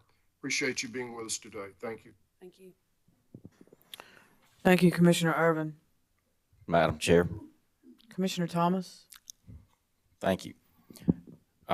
So that there's been a lot of discussion here today about the $100 million that's available to help customers, and it sounds to me like the company's doing a lot to try to get that word out. And, you know, we've heard again here today, television being perhaps an effective way to get that message out. And seems to me that TV is here today. I see some people in the back of the room that I don't normally see, and cameras, and I saw them putting microphones out earlier. So I think that the TV stations are hearing this. I hope that the TV stations will take some action. That'd be a tremendous public service. We can't do anything to make that happen, but I hope they're listening, and I hope they'll do that. That's all I had to say. Thank you. Thank you, Commissioner Thomas. Commissioner Williams? Thank you, Chair Belzer. Mr. Shin, we've been giving you Christmas presents this morning, and it's way too early to do that. On page 9 of your testimony, not that you need to go there, you talk about number 2 fuel being purchased and based on daily prices. Again, I'm just trying to understand kind of that part of your work a little better. That's my only purpose. But are you able to hedge on the purchase and getting surplus fuel in anticipation of the market changing with the number 2 fuel? I mean, most of what we do with number 2 fuel oil, it's either used as a startup fuel or a backup fuel. So we keep inventory on hand at all times. But we usually try to keep those tanks full just because when you need it, you don't necessarily are able to forecast it. So we keep that inventory there. And a lot of our facilities, especially the larger combined cycles, can consume that fuel faster than you can get it resupplied. So that's why we do that. So if a polar vortex, for example, or something like that come through and you can't get the gas. So most of that is just like it's mentioned in there. It's a daily purchase. It's whenever that fuel is loaded into the truck is the price we happen to pay for that day. That sounds like not a lot of hedging can happen based on a lower price if you're using it faster than you can get it resupplied. That and it's unpredictable. There's no predictable nature other than, for instance, a watery station happens to be in an outage and you know they're going to come back online. That's the fuel that they use in order to do that. And you have a pretty good idea of when they might come online, but there's no way to purchase that fuel ahead of time because usually those kind of instances are take or pay. It also sounds like you're saying it's not a significant impact. No, it's not. You're agreeing. I understood that correct, right? Yeah. I mean, you can contradict that. No, that's correct. It's certainly a big expense, but in the grand scheme of the fuel that we use, it's not a lot. Okay. And I have one other question, and this has to do with Mr. Benz's testimony, and wanted to get your perspective. It might be this might be a question to Mr. Rooks, but certainly happy to hear from anybody. In terms of his analysis and the hypothetical scenario that he produced, did it appear that what was used was the your IRP, your most recent IRP analysis in terms of the mix? I certainly can't speak, Commissioner, to Okay. Mr. Benz's analysis in great detail. You know, I will say that, you know, it's hypothetical, that, you know, if we had more solar, you know, I could make a hypothetical and say that, you know, if we had more hydro, you know, run-of-river hydro is zero cost as long as gravity holds and water runs downhill and we're able to take it through a turbine, you know, that's zero cost power. So I'd just like to point out that over time, the company's resource mix that we have today in service of our customers has been brought before this commission in numerous siting hearings, rate cases through time, and these assets are today used and useful for our customers, and they're providing reliability for our customers. And you know, those, you know, I think Commissioner Powers was talking about it earlier, or I heard him say it yesterday, that energy mix doesn't change overnight. Right. And that's certainly true. And our generation mix that we have today has gone through prudency reviews and reasonableness proceedings through time. And this commission has found that at the time that those resources were placed into service, they were beneficial for our customers. And so I think maybe that was the company's issue with that is that it was backward looking, and that it attempted to come up with a hindsight view of things and you know, a what if type scenario, but that's not the world that we operate in. So That sounds like you're saying no, that the hypothetical was not based on Dominion's IRP, approved IRP. Well, I think to say that it was based on the IRP, I think that would probably be the case, because he wouldn't have used any different set of resources than we have available to us. He probably would have modeled our system based on the resources, but he would have said or made the assumption over time that the company should have done more solar. But I understand. You know, we have the solar on our system has been placed there by developers who constructed those assets, and they have made that work through the avoided costs that the company you know, had approved by this commission at the time, and they've placed those assets into service for customers. So it's just it's hard to go back and say, what if we had done this, or what if we had done that, and subject the company to any kind of punishment or penalty for that, because we've participated in proceedings through the years, IRP proceedings, siting hearings, and rate cases where we've brought all of that through to this commission for review and for findings of prudency. Okay. Thank you. No further questions. Thank you, Commissioner Williams. Mr. Rooks, I know you are expecting me after my comment with your attorney, but do you have a copy of the stipulation with you? I do. I'm on page 5, and I'm looking at paragraph B4. Okay. And that states the parties agree that for purposes of this stipulation, the company's forecast utilized market data at the time of filing the application and the company's direct testimony. The company's sales projection are reasonable and aligned with historical sales data. The company's forecasted costs are reasonable, and the company's dispatch forecast is reasonable. I know I read through ORS's witnesses' testimonies, and I realized that they did analysis and I say testing, but that's not the right word, of the sales projections and the dispatch forecast. But ORS had a recommendation with regard to the forecasted cost. And I'm just curious how we can say in the stipulation, are we talking about at the time of the application and the direct testimony, or what's in the stipulation as far as the forecasted cost?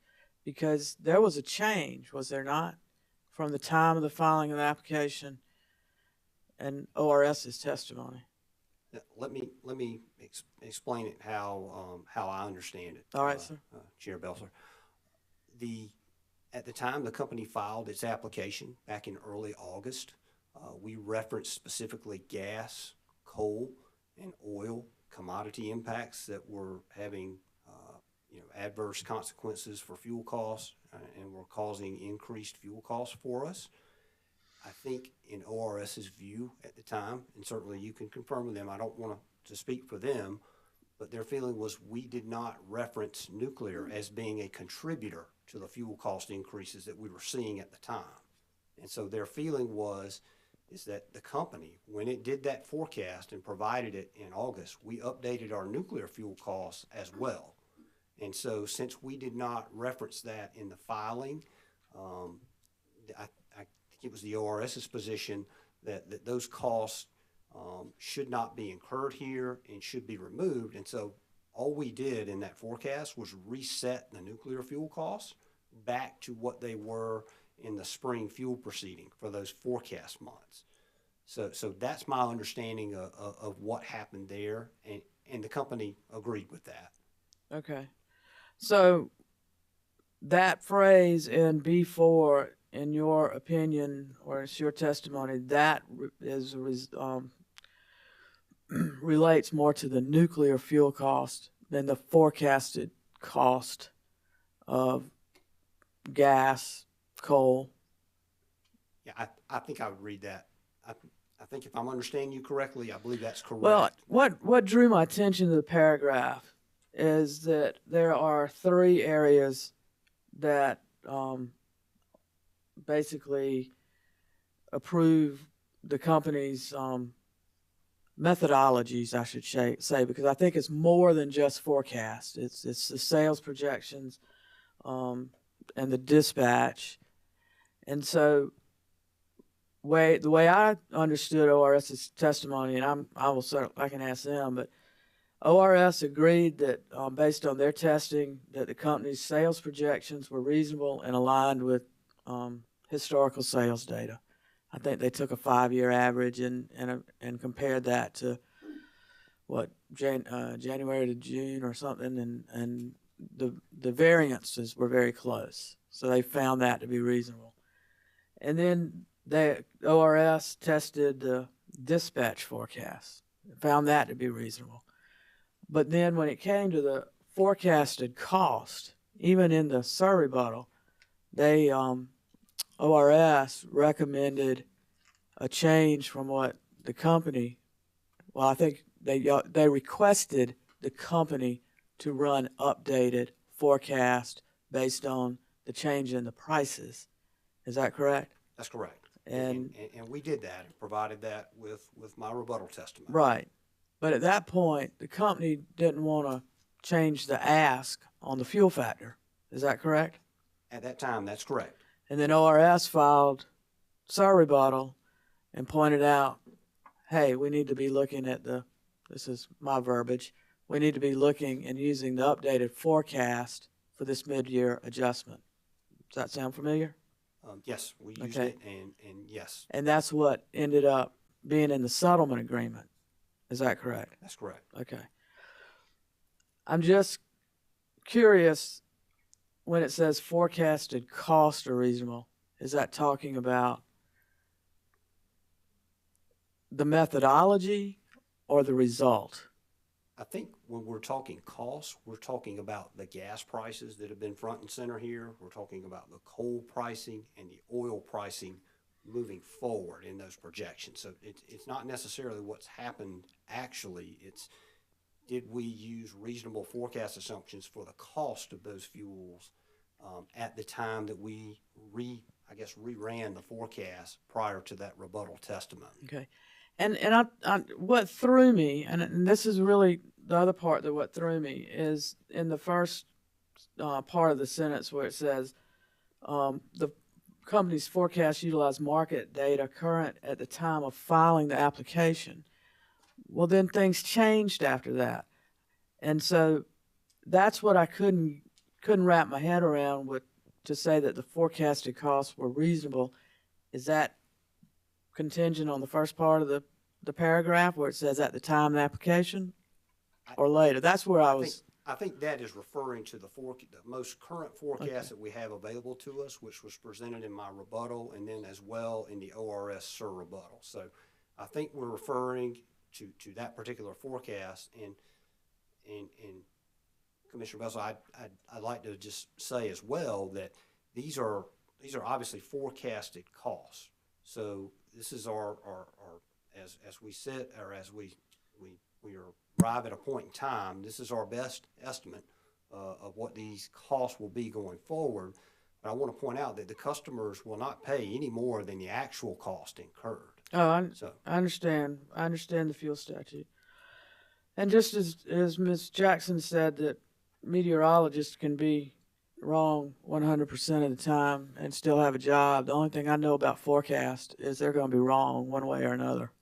So we had you're never going to hit it on the head, the nail on the head there. we had The minute we input, they're gonna change. So. Because there have been times where we enjoyed days where we saw very little fluctuation in the natural gas market, but that's not the time period that we're in now. So as soon as my group sends over the current NYMEX prices for a certain period of time, now within 5 minutes, you can get an update, or a minute. Okay. Thank you very much, Ms. Jackson. Mr. Shin, you're off the hook with me. And that's it, Mr. Rooks. Thank you. Thank you. Company, any redirect? Okay. Do you ask, you want these witnesses excused? At our risk, I understand, we would make the request. All right. You may stand down. Thank you. Thank you very much. We've been going about an hour and 40 minutes. Why don't we take about a 15-minute break, please? And who's next? Is your witness testifying, Mr. Elliott? He is, but we have an agreement among the parties that he would be here at 1 and Okay, so we'll go out. Okay, we'll take somebody else. Ms. Mixon, is your witness live or virtual? Or Ms. Clancy? He's virtual. We will confirm with him that he's available to testify, but I believe that's the case. Okay, thank you, ma'am. If not, we'll keep going down the line.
Good afternoon and welcome back to the Public Service Commission. We are continuing with the hearing in docket 2022-259E, which is the application of Dominion Energy South Carolina for mid-period adjustment in base rates for recovery of electric fuel cost.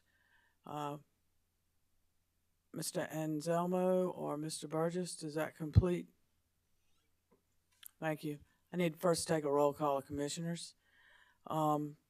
With us virtually, we have Commissioner Urban and Commissioner Caston, and present in the hearing room, we have Vice Chair Powers, Commissioner Thomas, Commissioner Carol Lee Williams, and Chair Belser.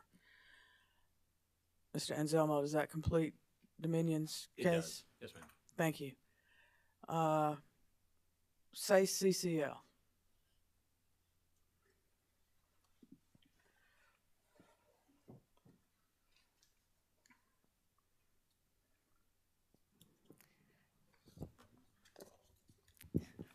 Yes, thank you, Chair Belzer. The South Carolina Coastal Conservation League and Southern Alliance for Clean Energy call Ronald J. Binns to the stand. Mr. Binns is virtual. Yes. Good morning, Mr. Binns. Would you state your name for me, please? Sure. My name is Ronald J. Binns. And Mr. Binns, I'd ask that you raise your right hand. Let me swear you in. Do you solemnly affirm the testimony you're about to give will be the truth, the whole truth, and nothing but the truth? I do. Thank you, sir. Mr. Binns, please state your name for the record. It's Ronald J. Binns, B-I-N-Z. And by whom are you employed and in what capacity? I'm employed by my own consulting firm. It's called Public Policy Consulting. Mr. Binns, did you cause to be pre-filed in this docket on October 28th, 2022, direct testimony consisting of 44 pages? I did. And do you have any additional changes or corrections to your pre-filed direct testimony at this time? No, I do not. Mr. Binns, if the questions put to you in your direct testimony were asked at the hearing today, would your answers be the same? Yes. Chair Belzer, I would move to have Mr. Binns' pre-filed corrected direct testimony entered into the record as if given orally from the stand. Mr. Binns' pre-filed direct testimony will be entered into the record as if given orally. Mr. Binns, did you also attach to your direct testimony 5 exhibits identified as exhibits RJB1 through RJB5? I did. And were the exhibits to your direct testimony prepared by you or under your direction? Yes, they were. Chair Belzer, I would also move to have exhibits RJB1 through RJB5 as attached to Mr. Binns' pre-filed direct testimony entered into the record as the next composite hearing exhibit. Mr. Binns' pre-filed direct exhibits RJB1 through 5 will be marked for identification as hearing exhibit number 5 and received into the evidence of this case. Mr. Binns, did you also cause to be pre-filed in this docket on November 21st, 2022, surrebuttal testimony consisting of 7 pages? Yes, I did. Do you have any additional changes or corrections to your pre-filed surrebuttal testimony at this time? No. If the questions put to you in your surrebuttal testimony were asked at the hearing today, would your answers be the same? They would be the same. Chair Belzer, I would move to have Mr. Binns' pre-filed surrebuttal testimony entered into the record as if given orally from the stand. Mr. Binns' pre-filed surrebuttal testimony will be entered into the record as if given orally from the stand. Now, Chair Belzer, if it's acceptable to the Commission, Mr. Binns will now present a summary of his pre-filed direct and surrebuttal testimony, as well as briefly address CCL's and SACE's support of the stipulation. That's fine. Please proceed. Great. Mr. Binns, please present your summary to the Commission. Thank you. Good afternoon, Chairman Belser and members of the Commission. I guess it's just afternoon, yes. My name is Ron Binns. I'm principal with Public Policy Consulting. That's a firm that offers regulatory consulting services in energy policy and regulatory matters. Throughout my 40-year career, I've gained extensive experience in the field, including serving as the chairman of the Colorado Public Utilities Commission from 2007 to 2011. After reviewing DSC's mid-period application and relevant South Carolina law, my pre-filed direct testimony offered two recommendations to the Commission. First, I recommended that the Commission disallow between $21 million and $31 million of DSC's initially requested fuel cost increase in this proceeding. This disallowance reflects the millions of dollars in unnecessary fuel costs that DESC incurred due to the company's inaction in procuring demonstrably low-cost solar generation. This missing solar, approximately 500 megawatts, could have offset coal and gas generation with fuel costs that were almost twice as expensive as the solar. Importantly, these savings could have been achieved without any reductions or changes to the capacity provided by DESC's existing fleet and would not have any negative impact on system reliability. My second recommendation was that the Commission adopt on a going forward basis a risk sharing mechanism whereby any annual fluctuations in fuel costs would be split 10% by the utility and 90% by customers. This mechanism, similar to what has been adopted in a handful of states, exposes the utility, not simply its ratepayers, to the risks associated with purchasing fuel with volatile costs and in turn motivates the utility to make less risky decisions. In contrast, the current mechanism unfairly shifts all of the risk of fuel cost onto captive customers in a manner that does not, quote, tend to assure public confidence and minimize abrupt changes in charges to customers, quoting from the Commission's authorizing statute. In rebuttal, I responded briefly to DESC witness Rooks's mischaracterization of my dispatch analysis, and I reiterated my initial recommendation for a disallowance and changes to DESC's fuel cost adjustment mechanism. Since my testimony was filed, all parties, including CCL and SACE, entered into a stipulation that was filed with the Commission yesterday. The stipulation adopts ORS's recommended adjustment to the company's interim request, reducing the initially proposed $18.55 per month increase to average customers to $7.87 per month. This adjustment reflects updated fuel costs and forecasts and the fact that DESC's incurred fuel costs did not increase as much as initially projected. CCL and SACE support the stipulation's incorporation of updated and thus more accurate data and forecasts, which will reduce the rate shock in this proceeding and in the company's anticipated 2023 fuel proceeding.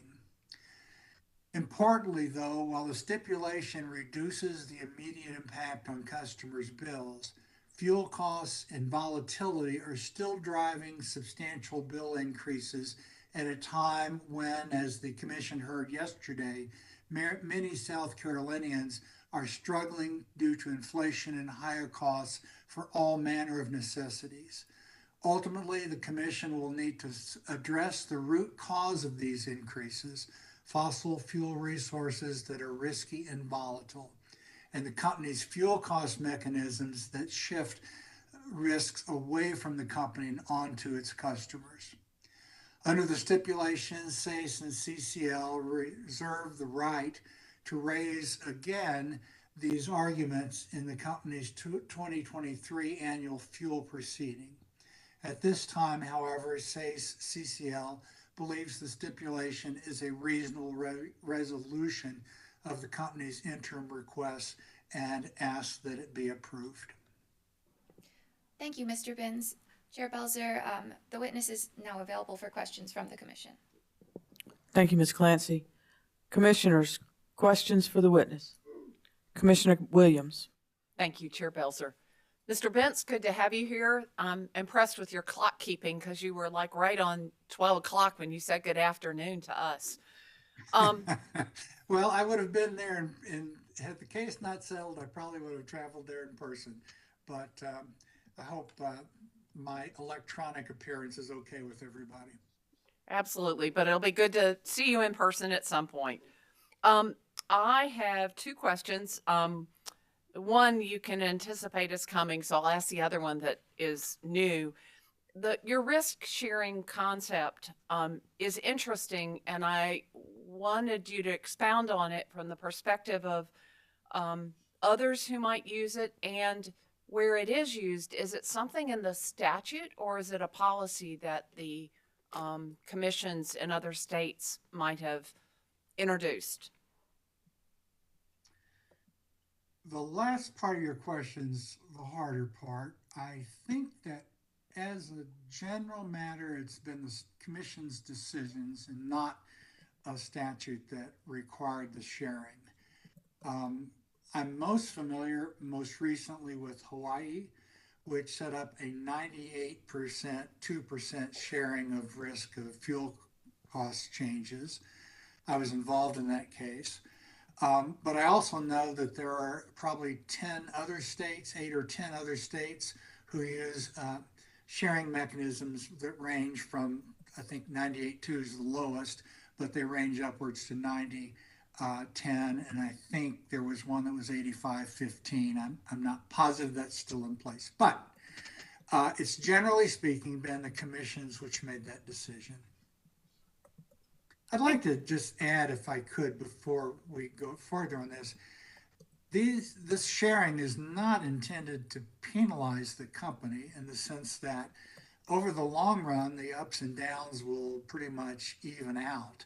And so, as I showed over the last 10-year history with DESC, the 90-10 sharing would not have added up too much. I think a total of $12 million at the end of those 10 years. So it nearly zeroed out. Thank you. And the question that you're probably anticipating is your hypothetical scenario. How did you set that up? Was it related to Dominion's approved IRP, one of those scenarios? Well, several. Let me get to the first part, which is the nitty gritty. I took the testimony and exhibits in this case, which projected the fuel costs, utilization, prices out through April 2023. Embedded in that was a projected dispatch. I would say it's hypothetical, but all that means is that it was projected. And I modified that by adding 50% more solar than that dispatched projected. Now, as I understand, the solar capacity at DESC is about 1,000 megawatts. I think it's 1,046 megawatts. So my modeling added 500 megawatts, essentially. And then I ran the scenario to see how the system would operate with that additional solar. I made decisions based on a very common utility industry practice of backing off the most costly, fuel costly elements in their generation stack to accommodate the additional energy that was being put in by the solar. So everything I used was somewhere in what they filed. And you may use the word hypothetical, but my question is, what would have happened if they'd added 500 megawatts of solar generation at a time when they knew that would be cost effective? And in their updated 2021 IRP, the company actually stated that modeling indicates that if the solar and battery prices assumed for the three RP8 scenarios can be achieved, adding 500 megawatts of near-term combined solar and battery storage assets in addition to the 1,046 megawatts of solar already installed could be cost effective for customers. They said could be. I'm convinced from what I know of this industry and what the prices of solar in the Southeast are, that would have been cost effective. And essentially my analysis shows that. You ask whether I based it on their approved IRP. Well, it kind of depends on what you think the approved IRP means. The company's been very clear that the IRP is not the place where resources are selected. It's a snapshot of the company's plans for the commission, subject to eventually filling in the resources. I was chairman of a commission in Colorado where the IRP was a little different than that. The utility and the commission discovered which resources would be built, and then that was expected to happen. They could be amended, but that was the approved IRP. So again, I don't know what status you accord to the IRP, but the company does not seem to want to be bound by resource decisions in the IRP. And so I don't know why they didn't add more solar when they could have, when they knew it was cost effective, but they didn't. And that's essentially the thrust of my testimony, that it would have saved a lot of money if $35 a megawatt hour solar power were being pumped into the system instead of burning coal or natural gas at cost per megawatt hour of almost twice that much. Mr. Benz, thank you very much. I appreciate it. Thank you for your questions. Thank you, Commissioner Williams. Commissioners, questions for the witness? Madam Chair. Commissioner Urban. Mr. Benz, you said had the company added 500 megawatts of solar, a whole lot of money could have been saved. Can you tell us how much? Can you quantify that amount based on your calculations, modeling? For the period of July 1st of this year to April 30th of 2023, which is that future period, April 1st or April 30th, I don't remember. But anyway, about $20 million $20 million at 500 megawatts. I also modeled 750 megawatts, in other words, a 75% increase. If I may, Commissioner Irvin, I want to emphasize that this does not change how their system operates. It simply brings in an energy source, much like run-of-the-river hydro, that may be variable, but on average, you know when it's going to be there, and you can accommodate that, leaving everything else in place. So it's just a cheaper energy cost, or energy source. You don't need capacity value from solar in this situation. Solar doesn't have a very high capacity value. There's debate about exactly what that should be nominated at, but this just takes the energy. And the all-in cost of solar in South Carolina, I estimate in that future period will be about $35 a megawatt hour. That may or may not be what your avoided cost is, but nothing prevents the company from going out and into the market and asking for solar. You don't have to pay PURPA prices. You can. And again, I frankly don't know what the PERPA price is right now in South Carolina, the avoided cost rate is. But the company could have gone out and bought solar, and I think 500 megawatts is a reasonable assumption. It's 50% more than they've got right now.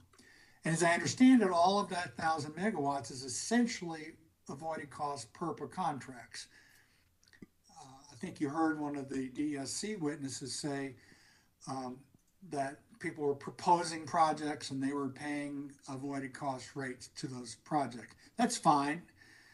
We did it differently in Colorado. We used competitive bidding and we got much better prices than what the avoided cost rate was at that time. So I realize it's hypothetical. I realize there's that objection, but my response is that they could have done this. They knew back in 2020 and 2021 what the cost of solar was. Had they wanted a couple projects of 250 megawatts or 100 megawatt projects, whatever they wanted, I'm convinced they could have had it. They could have had it consistent with their capacity on the transmission system, and it would have allowed their existing units to run without interference. You would back them off, but the backing off was within the capacity of all of those plants. And you can ramp up and down the other plants also within the ramping ability of all those other plants. So that's what I provided. Is it your opinion that then it would not have affected reliability had they added 500 megawatts of solar? Not at all. Not at all. Again, I took care that the redispatch that I did stayed within the parameters of what these plants can do, the coal and natural gas plants and the pump storage facility. All of those were their ramping capability, their load factor, all of that was taken into effect. I might just mention, nobody asked me for the details of that report. I was kind of surprised that the company seemed not to care how my analysis was done, but I'll just say a couple things. The VC Summer plant was not reduced in generation at all. You don't swing generation at nuclear plants. And in reverse order of cost of generation, I, in the model, backed down the generation at the steam coal plants and the natural gas steam plant and the the combined cycle plants. And then that savings in fuel at those plants was a number we can calculate, and the cost of the solar at those times. Again, I was using their estimate of what the solar production is going to be at 1,000 megawatt capacity, and just added 500 more megawatts to that. Thank you, sir. No further questions, Madam Chair. Thank you, Commissioner. Commissioners, any further questions? Madam Chair, Commissioner Caston? thank you. Good afternoon, Mr. Benz. Hello, Commissioner Caston. Earlier in the hearing, did you hear the questions and responses of witnesses relative to new gas supply lines, distribution or transmission lines? Did you hear any of those conversations? Yes, I did. Do you agree that if new gas transmission lines were in place, gas prices in South Carolina would most likely be less? On peak days, yes. I don't know that on the days where you're not constrained. I doubt if there's much difference in the price. As you know, market price is exemplified by the Henry Hub price. And most of the time, South Carolina or DSC is buying gas at about those prices. Now, for a month, probably in February and maybe other times, you'll see pinches in availability and the price goes up. But So I don't know. The answer to the question is generally yes, but I don't know how much. And there's probably no way to predict that. You can imagine relieving those high prices on the say handful, but probably 20, I don't know, 20 days a year where you have substantial constraints and therefore higher prices. The theory that is going to bring in cheaper gas from Pennsylvania, I don't know where that argument is posited. Pennsylvania has no impetus to sell prices below market, so I don't think they will. You will have more supply, that's true. Possibly, I'm going with the arguments of the proponents. You will have more supply. And again, as I said, if it's not constrained, I don't know why gas from Pennsylvania would cost any less than gas bought on a different pipe. Well, as I recall, in multiple hearings, we've heard that there are there's a good supply of gas. There's a tremendous supply of gas. The problem is getting that gas to where it's needed, primarily through lack of transmission lines. Does that sound right? Yes. I mean, DESC has never not had enough gas, as far as I know. It's always there. The question is, what's the price? And I don't think the addition of the pipeline is going to cause a ripple at all in the national price, or the regional, I should say, the regional price of natural gas at Henry Hub. And then the Transco prices they pivot off of that with potentially a basis differential. So given that they've never not been able to get gas, you just have to pay for it. The pipeline might alleviate some of that congestion and therefore on those days produce gas at lower price than you would have otherwise. I'm saying this to use the term hypothetical. I'm using this as a hypothetical analysis. I have not done the work on that. I don't want to suggest that I have, but just as a matter of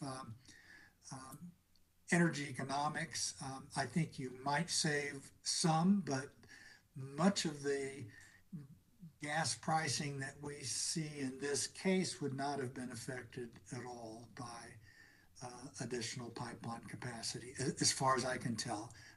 I'm happy to be shown that I'm wrong, but that's my thinking on that.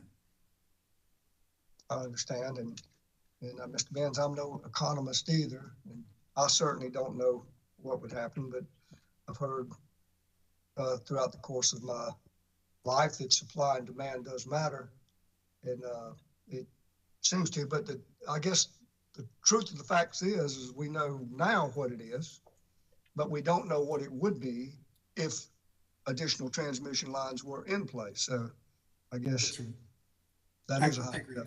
I agree with that. Yes. In your direct testimony, I noted, while you were chair of the Colorado Public Utilities Commission, you helped implement, I think it said, Colorado's vision for, I guess, a new energy future, 30% renewable energy portfolio standard, which, caught my eye. Where did that 30% come from? Political negotiation in the Colorado legislature. I won't pretty it up with anything more than that. There were people wanted more, people wanted less. But what's interesting is Xcel Energy has now passed 30%.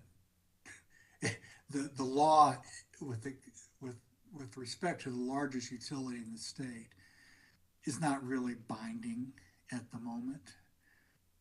Xcel has been adding, I put in my testimony, the rather shocking, I think, numbers for Xcel Energy of Colorado. The company has a system of 7,200 megawatts. They have 4,000 megawatts of wind capacity to supply and 1,000 megawatts of solar generation. So the two renewable energy sources add up to something like 70% of the peak. Now, they don't generate that much. I'm not saying that. I'm just saying that the Xcel is really thrown all in because the cost of renewables, especially wind in the West, you don't have that resource in South Carolina, but you do have pretty good solar. And my review of the contracts that are being led in the Southeast, I think you could get a very, very good price if solar went out to bid in your region. So, I mean, to do what Xcel has done with solar on your utility from DSC system, you'd have to have something like 3,500 megawatts of solar, something like that. And it's to be determined whether the system can be operated on that. And I don't think you have to go that far because I showed what 1,500 megawatts would achieve. So if I heard you right, it sounds like it was mostly a political decision, not necessarily based on engineering or. Well, the utility agreed to it, which means politically that they knew they could do it. I mean, that's a given. Like in your state, the utilities are pretty influential in the legislature. So 30% was seen at that time as a push. It wasn't this. Let's see. At that time, this would have been 2007 or 8, somewhere in there. That's when the 30% came in. Maybe a little bit after that. But anyway, Xcel Energy wasn't happy initially, but they then figured out that they could probably meet it. They got some accommodations. So yeah, it was a. But again, that's now in the rear view mirror. The economics of wind and solar in Colorado and storage, the economics of those are now dominating. And I think the company would be the first to tell you they think owning solar and owning wind is more profitable to them from owning traditional fossil resources. They haven't closed. Well, they closed some fossil resources. They probably would have anyway. But the system is as secure and reliable as any utility in the country. Xcel has very high reliability numbers. So that has not affected them, and they would not let that happen. I've visited their control room, and if you haven't been to a control room lately, you might want to do that because it's a real interesting story of how these folks use forecasts of weather to help them plan out what the dispatch is going to be. In real time, you can see them responding to increases and decreases in various resources, including fossil, but also wind and solar. And so it's a more complicated. I think the word used by the panel earlier was complicated or complex. It does make it more complex, but that's not to say it can't be done. And as you know, engineers like nothing better than a problem that somebody says is going to be hard. So that's what's been happening. Oh, you have us pegged, Mr. Benz. You may have said it and I missed it as far as the wind versus the solar. What percentage of that was the wind? In Colorado? Yes, sir. Let's see, I can do this real quick.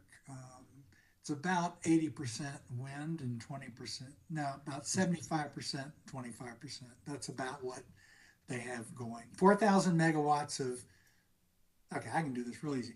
It's 80-20. 80% wind, 20% solar.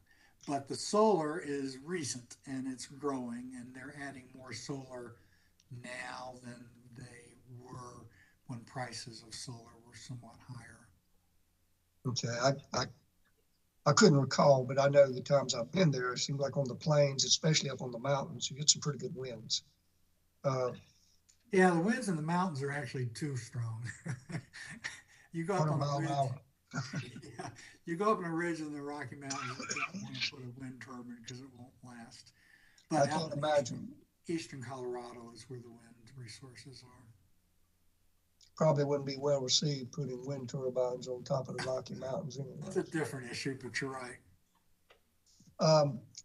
Finally, and I guess this is really just a basic question. Do you agree, though, that because in earlier discussions there's been talk about a diverse energy portfolio, you know, the wisdom to not putting all your eggs in one basket, whether that's gas, solar, wind, but a diverse portfolio.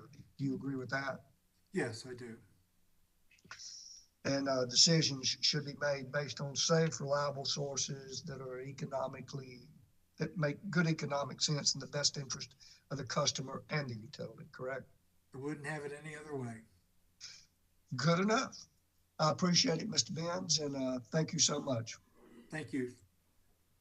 Thank you, Commissioner Caston. Commissioners, any further questions for the witness? Hearing none, any redirect? No redirect. Thank you, Ms. Clancy. Do you wish to excuse your witness? Yes, please. Mr. Benz, thank you for your testimony, your appearance here today. You are excused. Thank you very much. Thank you, sir. Mr. Elliott, did I understand you say your witness isn't available till 1 o'clock? That's correct. But I think we'd be here right at 1. Okay. ORS, do you have any objection to going ahead and proceeding with your witnesses? We're a bit out of order, but... No, Madam Chair. Parties, let me ask you this. Ordinarily, we would break for lunch. Do y'all want to break for lunch, or do y'all want to keep pushing on through? I think the commission's fine with just pushing on through if y'all are. Is there any objection? We don't have any objection to push on. Any through. objection from the parties? Okay. We're fine with Mr. that, Huber, Madam I'd Chair. ask you if you wouldn't mind calling your witnesses now. A little bit out of order, though. Thank you, Madam Chair. ORS calls Michael Seaman Wynn. Thank you.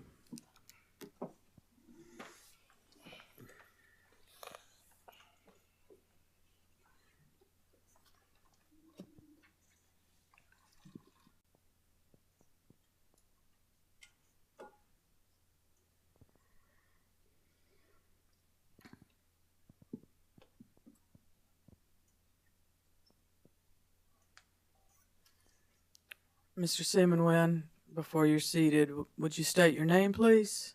Michael Seaman Wynn. And would you raise your right hand? Do you solemnly affirm the testimony you're about to give will be the truth, the whole truth, and nothing but the truth? Thank you. You may be seated.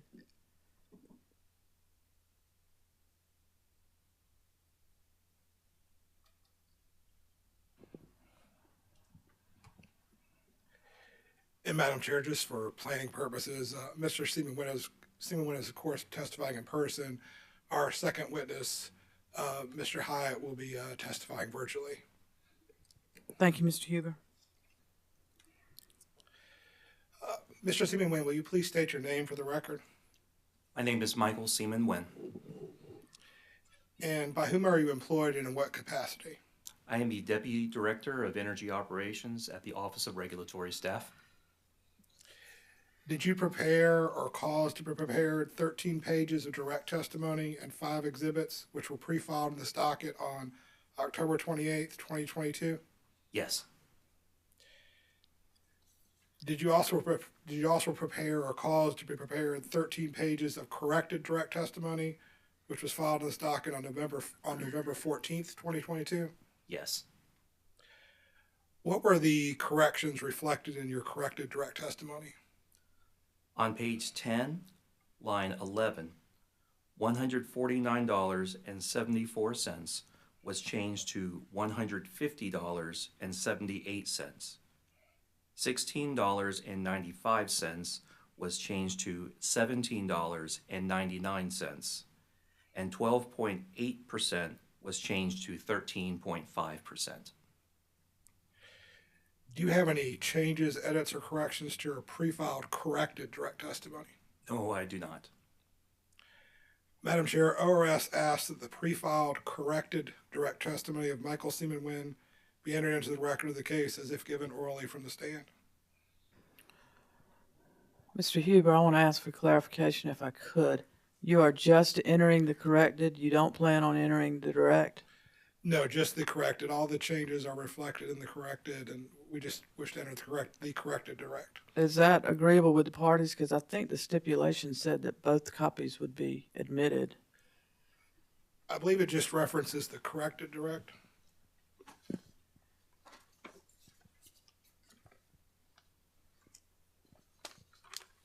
You're correct. I apologize.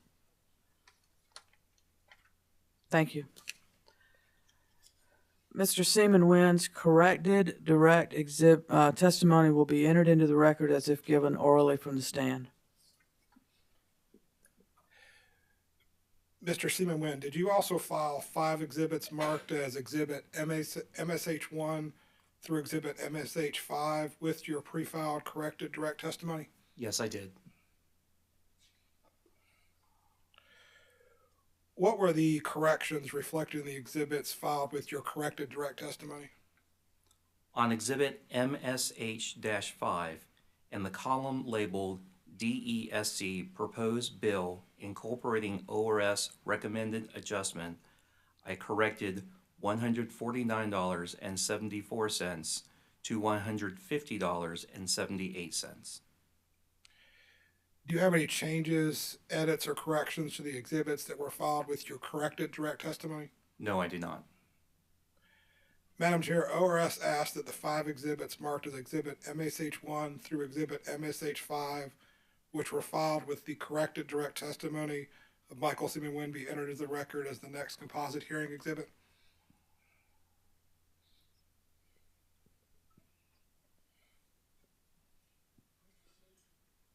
Mr. Seaman Wynn's exhibits attached to his corrected pre-file testimony designated as MASH 1 through 4 and corrected MASH 5 will be a composite exhibit marked for identification as Hearing Exhibit 6 and received into the evidence of this case. Thank you, Madam Chair. And just for clarification, the only corrections reflected in the corrected exhibits are on MSH5. The exhibit is just still labeled Exhibit MSH5. I understand. I have it wrong in my notes. I apologize. Thank you, Madam Chair. Mr. Seaman Wynn, did you also prepare or cause to be prepared 7 pages of cerebral testimony which were pre-filed in this docket on November 21st, 2022? Yes. Do you have any changes, edits, or corrections to your pre-filed cerebral testimony? No, I do not. Madam Chair, ORS asks that the pre-filed cerebral testimony of Michael Seaman Wynn be entered into the record as if given orally from the stand. Mr. Seaman Wynn's pre-filed rebuttal testimony will be entered into the record as if given from the stand.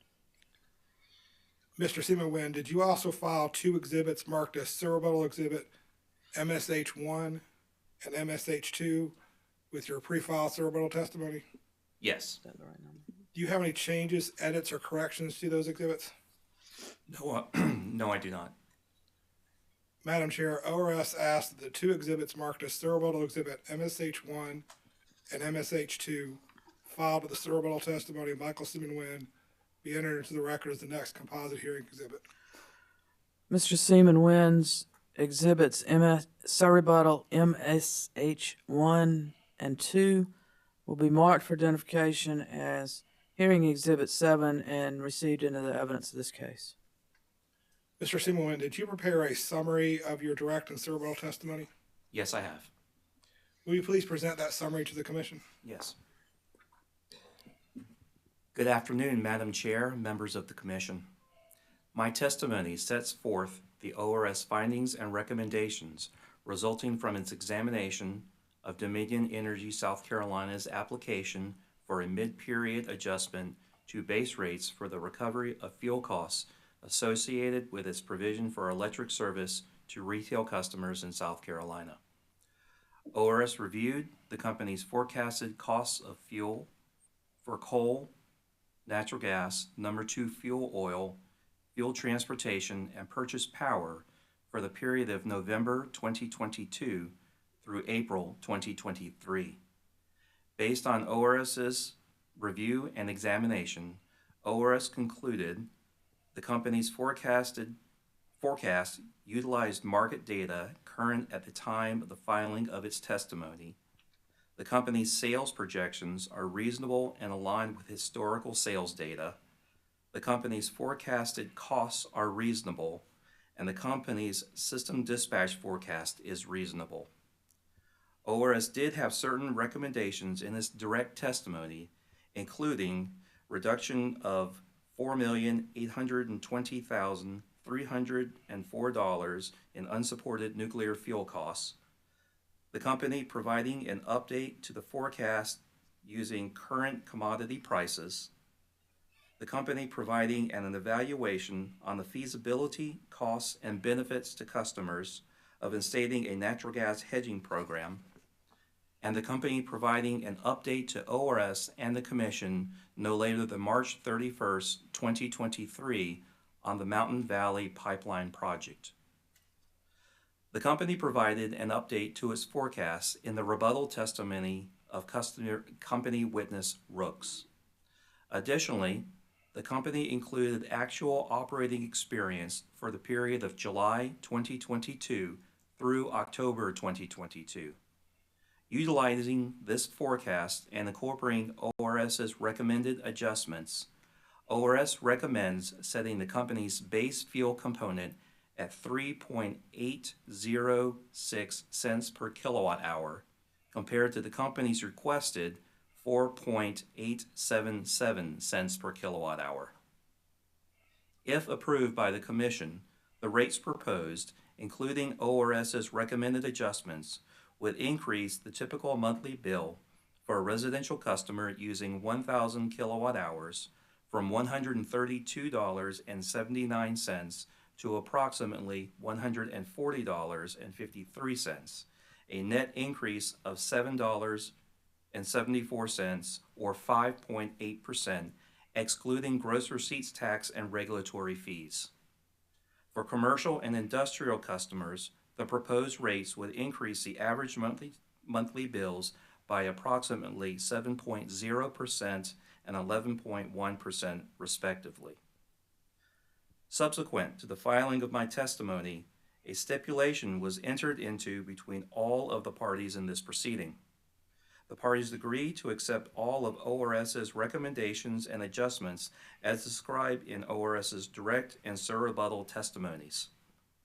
ORS supports the approval and requests the Commission adopt the stipulation as presented.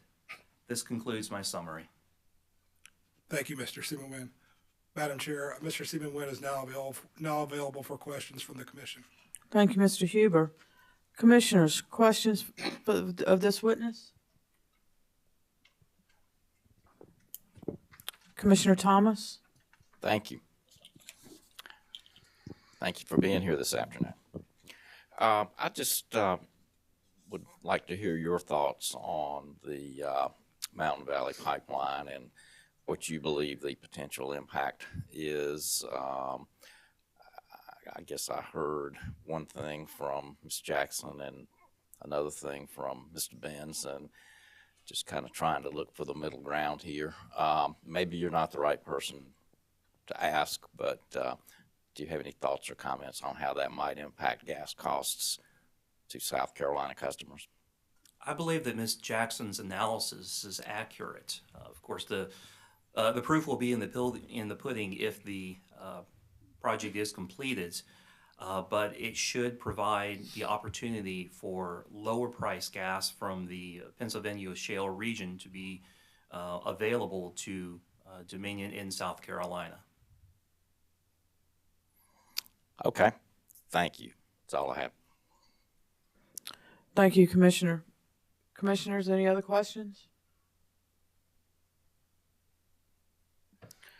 Madam Chair. Commissioner Caston? Good afternoon, Mr. Seaman Home. Good afternoon. And it's already been asked before, but I'll ask you too, with the recommendation on the base fuel rate, do you have any concerns with a large undercollection in the next fuel case? Commissioner, I believe that if pricing of commodities continues to be what is in the company's forecast and what ORS is seeing on a daily basis, there is a strong possibility of there being a substantial undercollection to be addressed in next year's annual fuel proceeding, yes. Saying it is what it is. I suppose that's one way to address it, yes, sir. All righty. I think that's it. Thank you. No more questions. Thank you, Commissioner. Commissioner? Madam Chair, Commissioner Irvin? thank you. Mr. Seaman Wynn, how are you, sir? Well, Commissioner, how about you? I hope you are as well. Yes, sir. Wanted to ask you if you know what efforts are being made at the Office of Regulatory Staff to try and get the word out to ratepayers in South Carolina. There's still about $50 million of federal grant monies available for both utility bills and rent. Have you all tried to strategize a way to better get the word out to those 39 counties that still are taking applications through December the 16th to help those folks that are behind on their bills? Commissioner, I spoke with our Consumer Services Division. These are the folks at ORS that address calls from consumers on a daily basis. They are a very diligent department who every day really do strive to meet the needs of the company's customers, all of the customers in South Carolina. ORS conducts outreach at some of the events throughout the state. I know of our consumer services folks going to various events throughout the state, setting up table or providing information to those that are interested in listening on LIHEAP, on the federal funds that which you spoke, Commissioner. I understand that there are still funds available, but I also understand that the $100 million of the ERAP has been fully allocated. When addressing customers on the phone who have concerns on their payments, the Consumer Service Division also works very closely to make bill payment arrangements with the companies to provide customers options in meeting their needs, as well as being able to pay for the services that are rendered to them. Well, thank you. I know that you're doing all that you can, but I'm wondering if is it possible that we could get the 7 largest counties in the state who stopped taking applications to consider reopening that process, because there are a lot of people impacted, for example, in Charleston County, where Dominion serves, that are struggling with their bills. Have you looked into the possibility of extending the application deadline? Commissioner, that's a little bit beyond me, but I'll be glad to take that back and discuss it with our Consumer Services Division. That would be great, because there are a lot of folks out there that could use the help, particularly this winter. And so if you take that back with you, I'd appreciate it. Thank you. No further questions. Thank you, Commissioner Irvin. Commissioner Williams? Thank you, Madam Chair. Good afternoon. Good to see you. Good afternoon, Commissioner. I wanted to give you a chance to talk about ORS's recommendation for feasibility for the feasibility analysis for hedging for the electrical programs. What are ORS's, in ORS making that recommendation, what's your hope, what's your impetus? Well, Commissioner, similar to the discussion that we had in the PGA hearing earlier this month, the Commission has expressed interest in seeing what the feasibility of a natural gas hedging program that has been addressed in previous fuel and PGA dockets. ORS recognizes that there could be an opportunity for value to the customers and to the company as well. ORS is requesting that the company but to look at the feasibility of establishing a program. This company is part of a larger Dominion fleet. There is a possibility that there are other sister companies to Dominion Energy South Carolina that may have a natural gas hedging program in place. ORS is requesting that the company evaluate the feasibility and what the benefits could be, and to provide that information back to ORS and to the Commission for review. Thank you very much. I appreciate it. Yes, ma'am. Good afternoon, Mr. Seaman-Wynn. How are you? Well, Madam Chair. I noticed in your summary that you used the exact verbiage that was in paragraph B4 of the stipulation. I believe that's also the exact verbiage that's in my direct testimony. Okay. Tell me about the ORS's statement of the company's forecasted costs are reasonable. Tell me how y'all reached that conclusion. Yes, ma'am. Well, I think that we need to keep in mind that there was an original forecast that was provided in the company's direct testimony and an evaluation conducted on that. Coming out of that, ORS Excuse me, when you say evaluation, ORS conducted? ORS conducted an evaluation of the forecast as part of the company's direct testimony. Okay. ORS also then requested that the company update that forecast due to timing. It's been some time since the original forecast came out. The company provided an update to that forecast as part of its rebuttal testimony. ORS conducted a similar review of the company's updated forecast as part of its review in the rebuttal testimony, and provided the analysis and recommendations stemming from that updated evaluation in its rebuttal testimony. Okay. And so the methodologies were reasonable, standard industry practices, is that a fair statement? I would say yes. I believe the company, ORS witness Hyatt could speak a bit more to industry practices in a more national view, but the evaluation, the methodologies that Dominion has used are the same that they have consistently used and are similar to those that ORS has reviewed for the other electric IOUs in the state. And the results were reasonable based on the inputs used at the time each of the forecasts were run. Would that be fair? That is fair, yes, ma'am. And so that led ORS to conclude that the forecast costs were reasonable. Correct, yes. Basically at the various times that they were run. Yes, given the information at the time when with the correct timing, yes. Okay. Thank you very much. I appreciate it. Commissioners, any further questions for this witness? Hearing none. Mr. Huber, any redirect? No redirect, Madam Chair. Thank you. Thank you. Mr. Seaman-Wynn, thank you for your testimony. You may stand down. Thank you.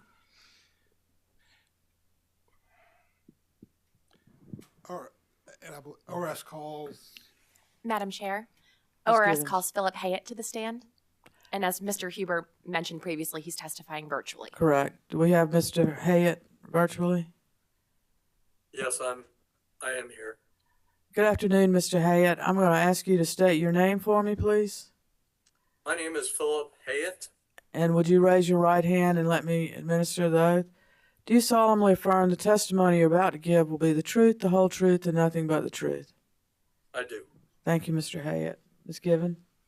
Mr. Hay, are you able to hear me all right? I am. Good. Thank you. Would you please state your full name for the record? My name is Philip Hayett. Mr. Hay, by whom are you employed and in what capacity? I'm employed by J. Kennedy and Associates, and I'm a vice president. Thank you. Did you prepare or cause to be prepared 15 pages of surrebuttal testimony which were pre-filed in this docket on November 21st, 2022? Yes, I did. Do you have any changes, edits, or corrections to your pre-filed surrebuttal testimony? No, I have none. And if I asked you the same questions today as those posed in your pre-filed surrebuttal testimony, would your answers be the same? Yes, they would. Thank you. Madam Chair, at this time I would ask that the pre-filed surrebuttal testimony of Philip Hayett be entered into the record of this case as if given orally from the stand. Mr. Hayett's pre-filed surrebuttal testimony will be entered into the record as if given orally.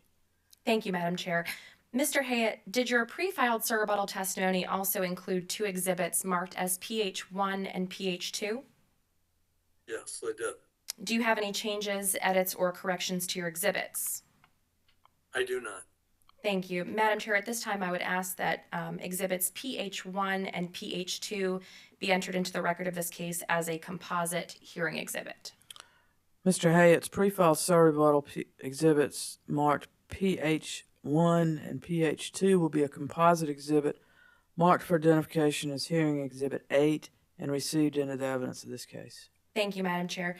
Mr. Hayett, did you prepare a summary of your surrebuttal testimony? I did. Would you please present your summary to the Commission? Yes, thank you. And good afternoon, Commissioner Belzer and Commissioners. My surrebuttal testimony addressed 4 issues. The reasonableness of ORS's review of the company's request for a mid-period base fuel component adjustment, the opportunity for mitigation measures that could reduce the fuel cost increase to customers, Plexos benchmarking tasks that the company stated previously it would perform, and whether the company's significant under-collected fuel balance was unique to DES compared to other utilities that I'm familiar with. Regarding ORS's review of DES's request for a mid-period base fuel component adjustment, I found it reasonable that ORS did not perform a comprehensive examination of the company's historic generation fuel costs as part of this proceeding. ORS primarily reviewed the company's projected fuel costs between January 1 and April 30th, 2023, and reserved the right to perform a comprehensive review and request an adjustment, if appropriate, of the company's prior period fuel costs during the 2023 fuel proceeding. As part of my review, I discussed with ORS the modeling data it analyzed. I also reviewed information ORS evaluated in reaching its conclusion that the company should include more current fuel prices in the Plexos modeling analysis. The second issue I considered was whether there were any mitigation measures that could potentially reduce the fuel cost increases to customers. I found that Mr. Seaman-Wynn's recommendation to use more current fuel prices in the Plexos modeling was appropriate, would lead to a lower base fuel component than the company proposed, and would still allow the company to significantly reduce the projected under-recovered fuel balance by April 2023 as it desired. By setting the base fuel component to 3.806 cents per kilowatt hour instead of 4.877 cents per kilowatt hour as the company proposed, the company could still limit its projected under-collected fuel balance to rise to no more than $404 million by April 2023, the goal set by the company in its pre-filed direct testimony. The third issue I addressed relates to the Plexos production cost model that the company used to project fuel costs. Since DES first began using Plexos in 2021, ORS has recommended that a benchmark be performed. During the course of this proceeding, the company has confirmed that it intends to complete and provide the benchmark by February of 2023. The last issue I addressed was a comparison of DES's under recovered fuel balance to the fuel balance other utilities I am familiar with currently have to determine whether DES's situation is unique. From my investigation, it was evident that all of these other utilities had significant undercollected fuel balances just like DES, and some sought and were granted mid-period adjustments similar to DES's request. And that concludes my summary. Thank you, Mr. Hayett. Madam Chair, at this time, Mr. Hayett is available for questions from the commission. Thank you, Ms. Gibbon. Commissioners, questions for Mr. Hayett?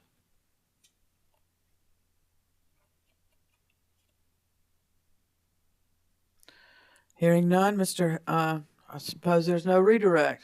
No redirect, Madam Chair. Mr. Hayett, thank you for your appearance today and your testimony.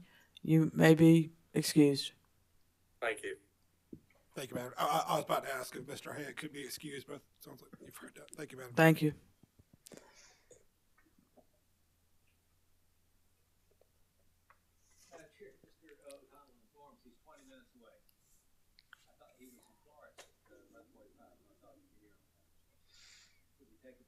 Yes, let's take a break. We'll say 20 minutes, but if y'all will let us know when he arrives, we'll reconvene. Thank you. Thank you, sir. We're on recess till 1:25 or a little later, depending. Or earlier. No, it'll be later. Have to be a little later. We'll do 20 minutes. Thank you.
Good afternoon and welcome back to the Public Service Commission of South Carolina. We are in the continuation of the hearing in docket number 2022-259-E, the application of Dominion Energy for mid-period adjustment to increase base rates for the recovery of electric fuel costs.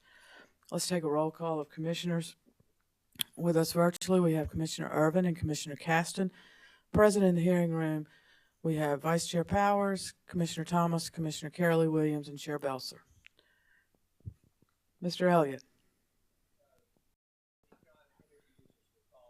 Can you turn your microphone on, please? Thank you. The South Carolina Energy Users Committee would call Kevin O'Donnell to the stand. Thank you. Mr. O'Donnell, state your name for me, please. You're okay. And raise your right hand for me. Do you solemnly affirm the testimony you're about to give will be the truth, the whole truth, and nothing but the truth?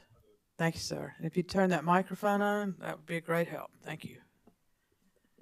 Mr. O'Donnell, would you please state and spell your name for the record? Yes, it's Kevin O'Donnell, capital O, apostrophe capital D-O-N-N-E-L-L.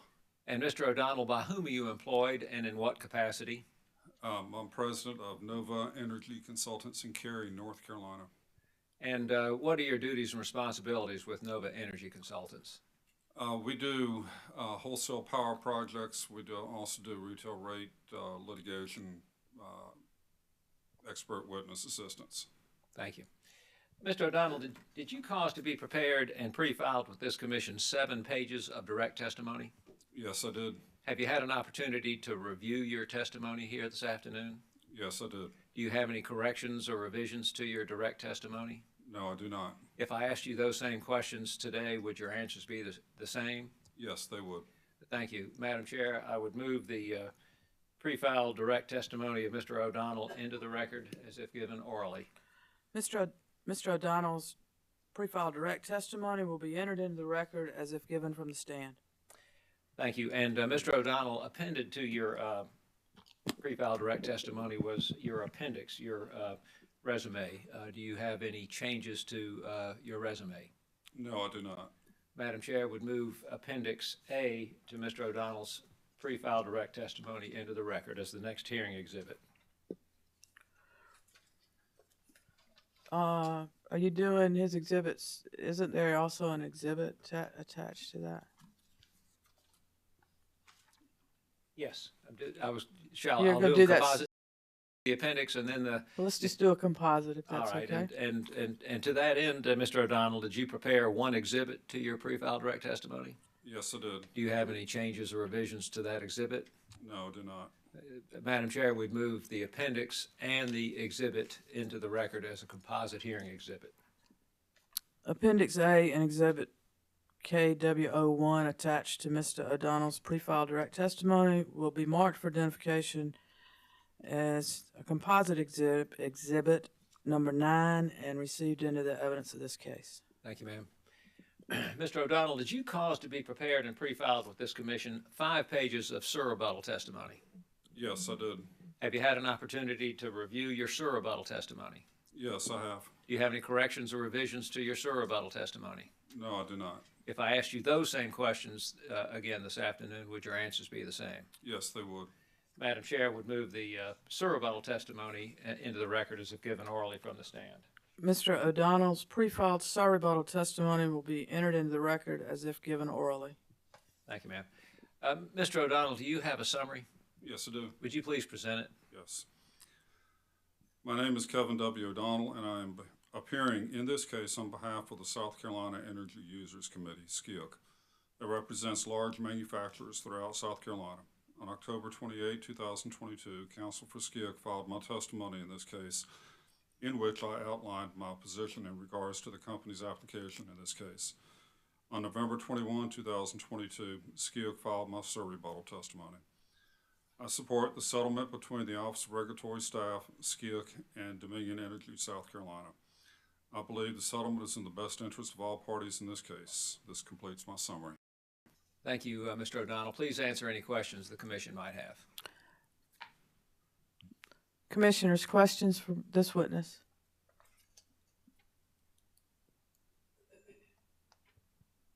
Commissioner? Chair. Commissioner Caston? I don't know that it's a question so much, but good afternoon, Mr. O'Donnell. Good afternoon. Looking through your testimony, we talked about spreading this out over a 3-year period. I guess it, kind of brought to mind, you may or may not know this, but you do understand, by law, certainly the company can voluntarily do something like that, but by law, the commission's kind of constrained to make any fuel adjustments within 12 months. Do you know that or understand that? Yes, I believe Counsel for Skiok and I did discuss that matter. However, it has been done in the past here in South Carolina. Well, again, I think there's nothing to prohibit the company from doing that, but we can't mandate it, but you seem to understand all that. But I just kind of wanted to throw that out there, I guess, just for clarification, just to let you or anyone else that may want to know that. Thank you very much. Thank you. Thank you, Commissioner. Commissioners, any further questions for Mr. O'Donnell? Commissioner Williams? Thank you, Chair Belzer. Mr. O'Donnell, there's been some discussion by another witness about the idea of cost sharing. I might not have the term right, but the idea that there be a split between what the customer is responsible for and what the utility might be responsible for. Is that something you've observed in your career? No. It would be interesting, and I would be very, I'll be very interested in seeing how that would operate, how the company would operate. I mean, for example, if there was a 50-50 split, how would they handle the 50% of their cost exposure? My guess is they would hedge a lot. But at the same time, what happens if there's, or when there is a rate decrease? Do they get to keep that 50% as well? I guess I'm in a little bit different position than a lot of people because I represent a number of municipal and university power systems. And this past year has been incredibly difficult for everybody, including me, because you haven't quite lived until you get up in front of about 100 people who are very upset about their power bill. But in those particular circumstances, you can't do anything but raise the rates because otherwise, in my case, the municipality was going to declare bankruptcy.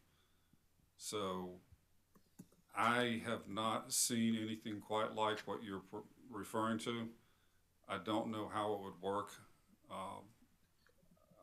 I would have to see how it would work out. Utilities are risk averse, so if something like that were to occur, it would really surprise me.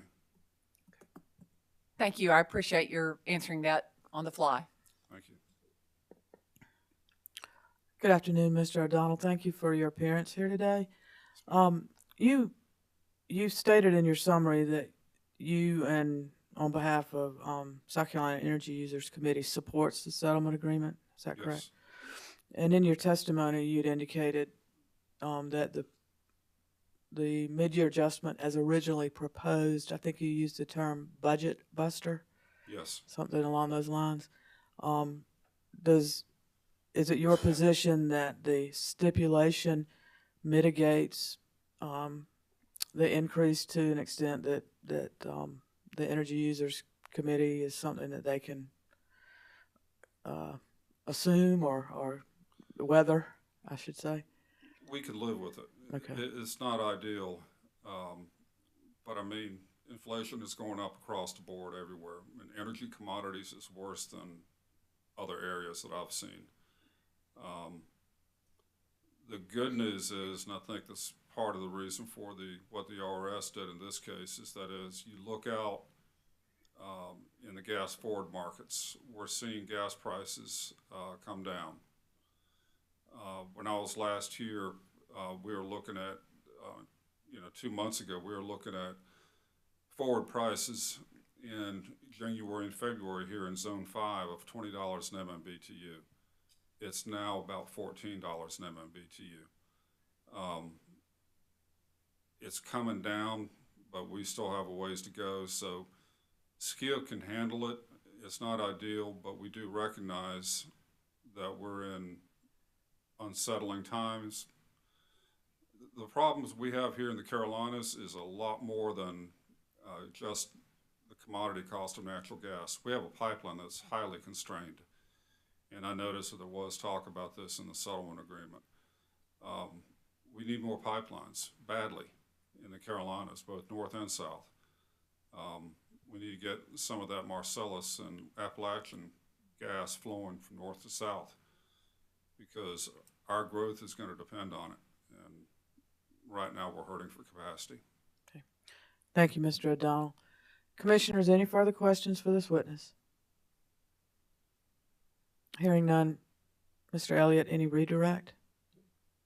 No redirect to this witness, and since he's the last witness, I would request that he be excused. Mr. O'Donnell, you may be excused. Thank you for appearing here today. Thank you.